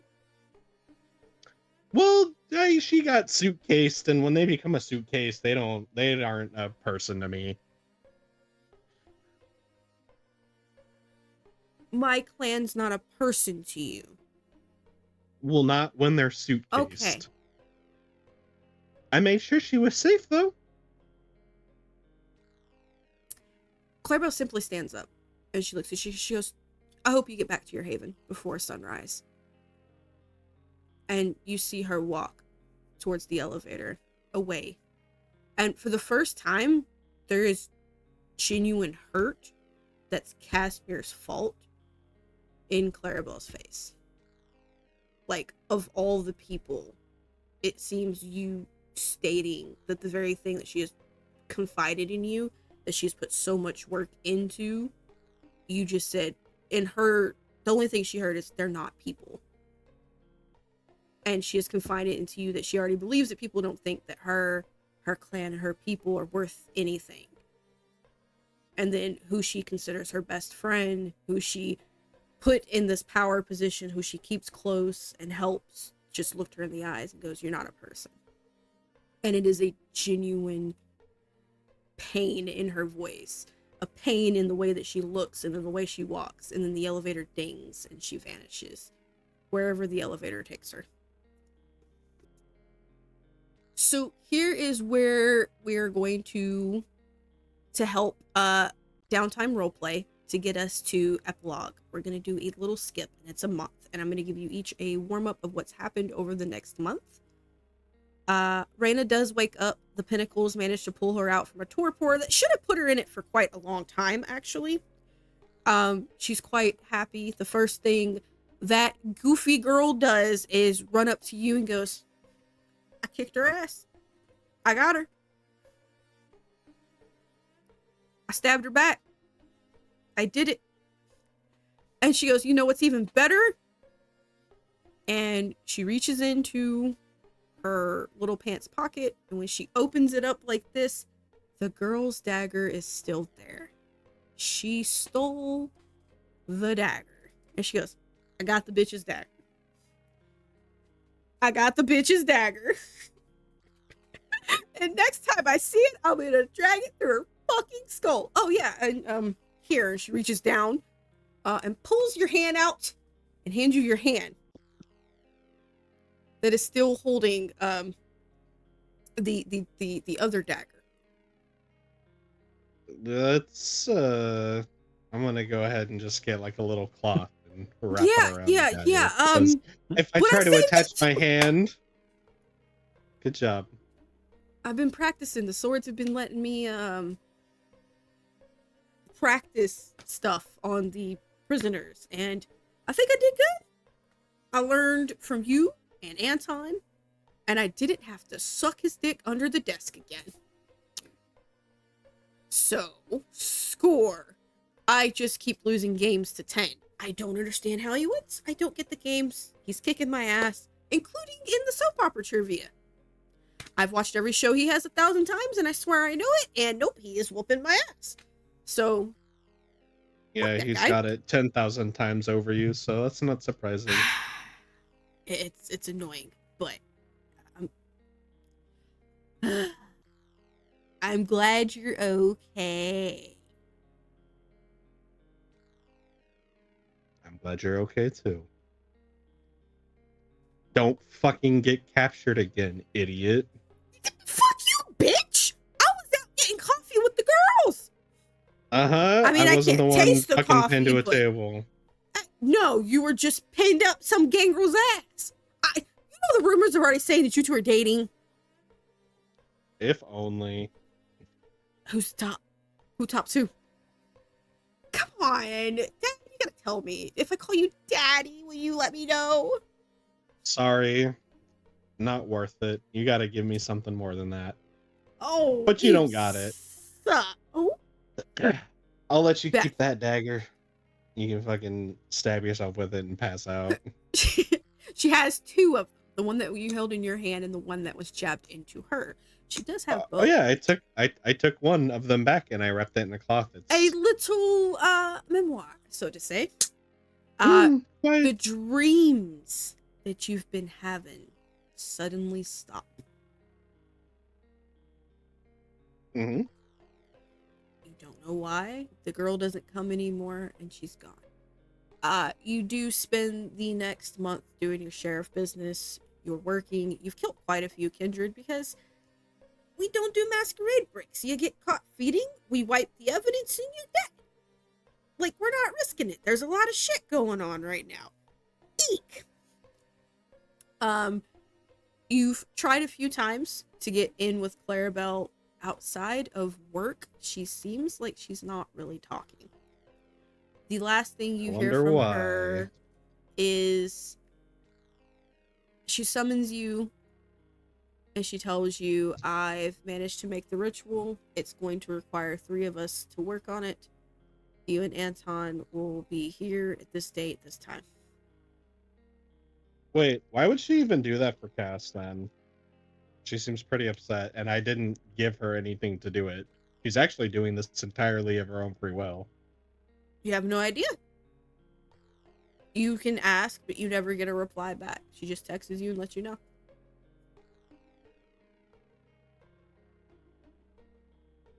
All right. Something to bottom out. Miko. Dreams. You start having very vivid dreams. These dreams are clearly from a time way before you. And they're mostly you sitting on a snowy edge looking over at a pure blue sea. They get gradually more vivid as the nights go on. And eventually you see a ship in the water. Not your ship. As a matter of fact, it looks like it's almost sunk your ship. And Miko eventually decides, I'm going to start moving in the dreams. He jumps into the water, and when he goes, it's like pure black tar sinking down over and over, body after body after body. And eventually you see what can only, as you start walking around, you start seeing what looks like a shadow stalking you. You're not sure. You know it's not La Sombra because they don't get caught. This seems a little weird. and you wake up one night from day sleep to Katia telling you something hit every bit of electronic in the ship. It's fried. There was nothing that they could do. They tried. It's like as weird as it sounds, it's like somebody got into the ship itself and fried it. And then she kind of gives you this shrug. There's something you need to see. Okay, that's never a good sentence. She takes you out to the other side of the ship, and there's a hole in it. It looks like it's been broken out from the inside, and it's in the girl's room. Oh, joy. So she was in there, or was not in there, but was in there. Oh well, that's going to be expensive to repair. Very expensive. There's something else you should know. Oh, joy. The room is covered in black blood. I'm going to stay away from that. That's probably bad for me to be near. Get big more. No, we had Dawn went in there. She said it doesn't taste anything. It's black. She tasted it? She said she tasted it. This is unwise to begin with. Don't taste mysterious fluids. I mean, that is pretty much rule 101 of life. Do not lick the mysterious black fluid. She said nothing happened and she wanted to see that apparently she knew a lady who could use ritual with blood to make them do things or summon them. So she was going to get some if it was blood. She said it tastes like blood, but not like kindred blood. She said it tastes like just eating from a guy on the side of the road. Okay, that's totally comforting in the best possible way and not mildly scary. So, hose the bleeding thing down, and then we get the body fixed. Already on it, boss. Yay. And the lady that you sent the like little form to pay, she sent back a message. It's just LOL written on the paper. At least somebody has a sense of humor in these places.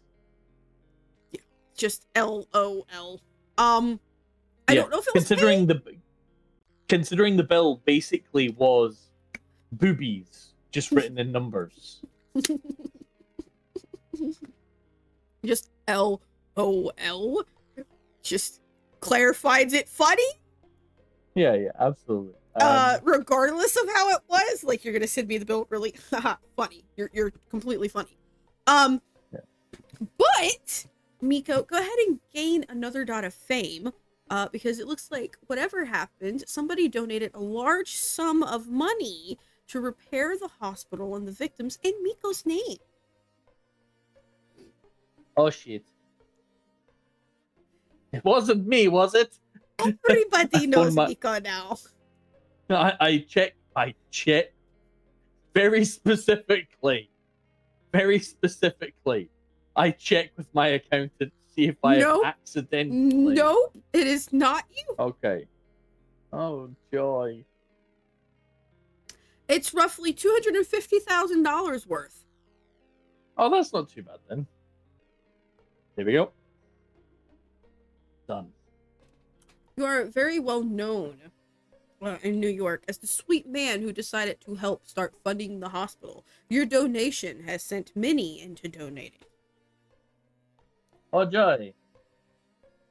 So much so, it seems the very next day, maybe a few hours after sunrise, the contribution was donated. You even beat the McManuses to donating.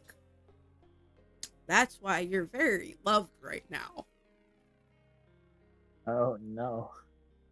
Someone really hates me. They donated to charity. Oh no. And I don't have. I can have my finance guy try and look into it, but I mean, if it's in my name but anonymous account numbers, so it'll be what it'll be. The account numbers that come back, you know those account numbers. You've transferred money to them for their schooling.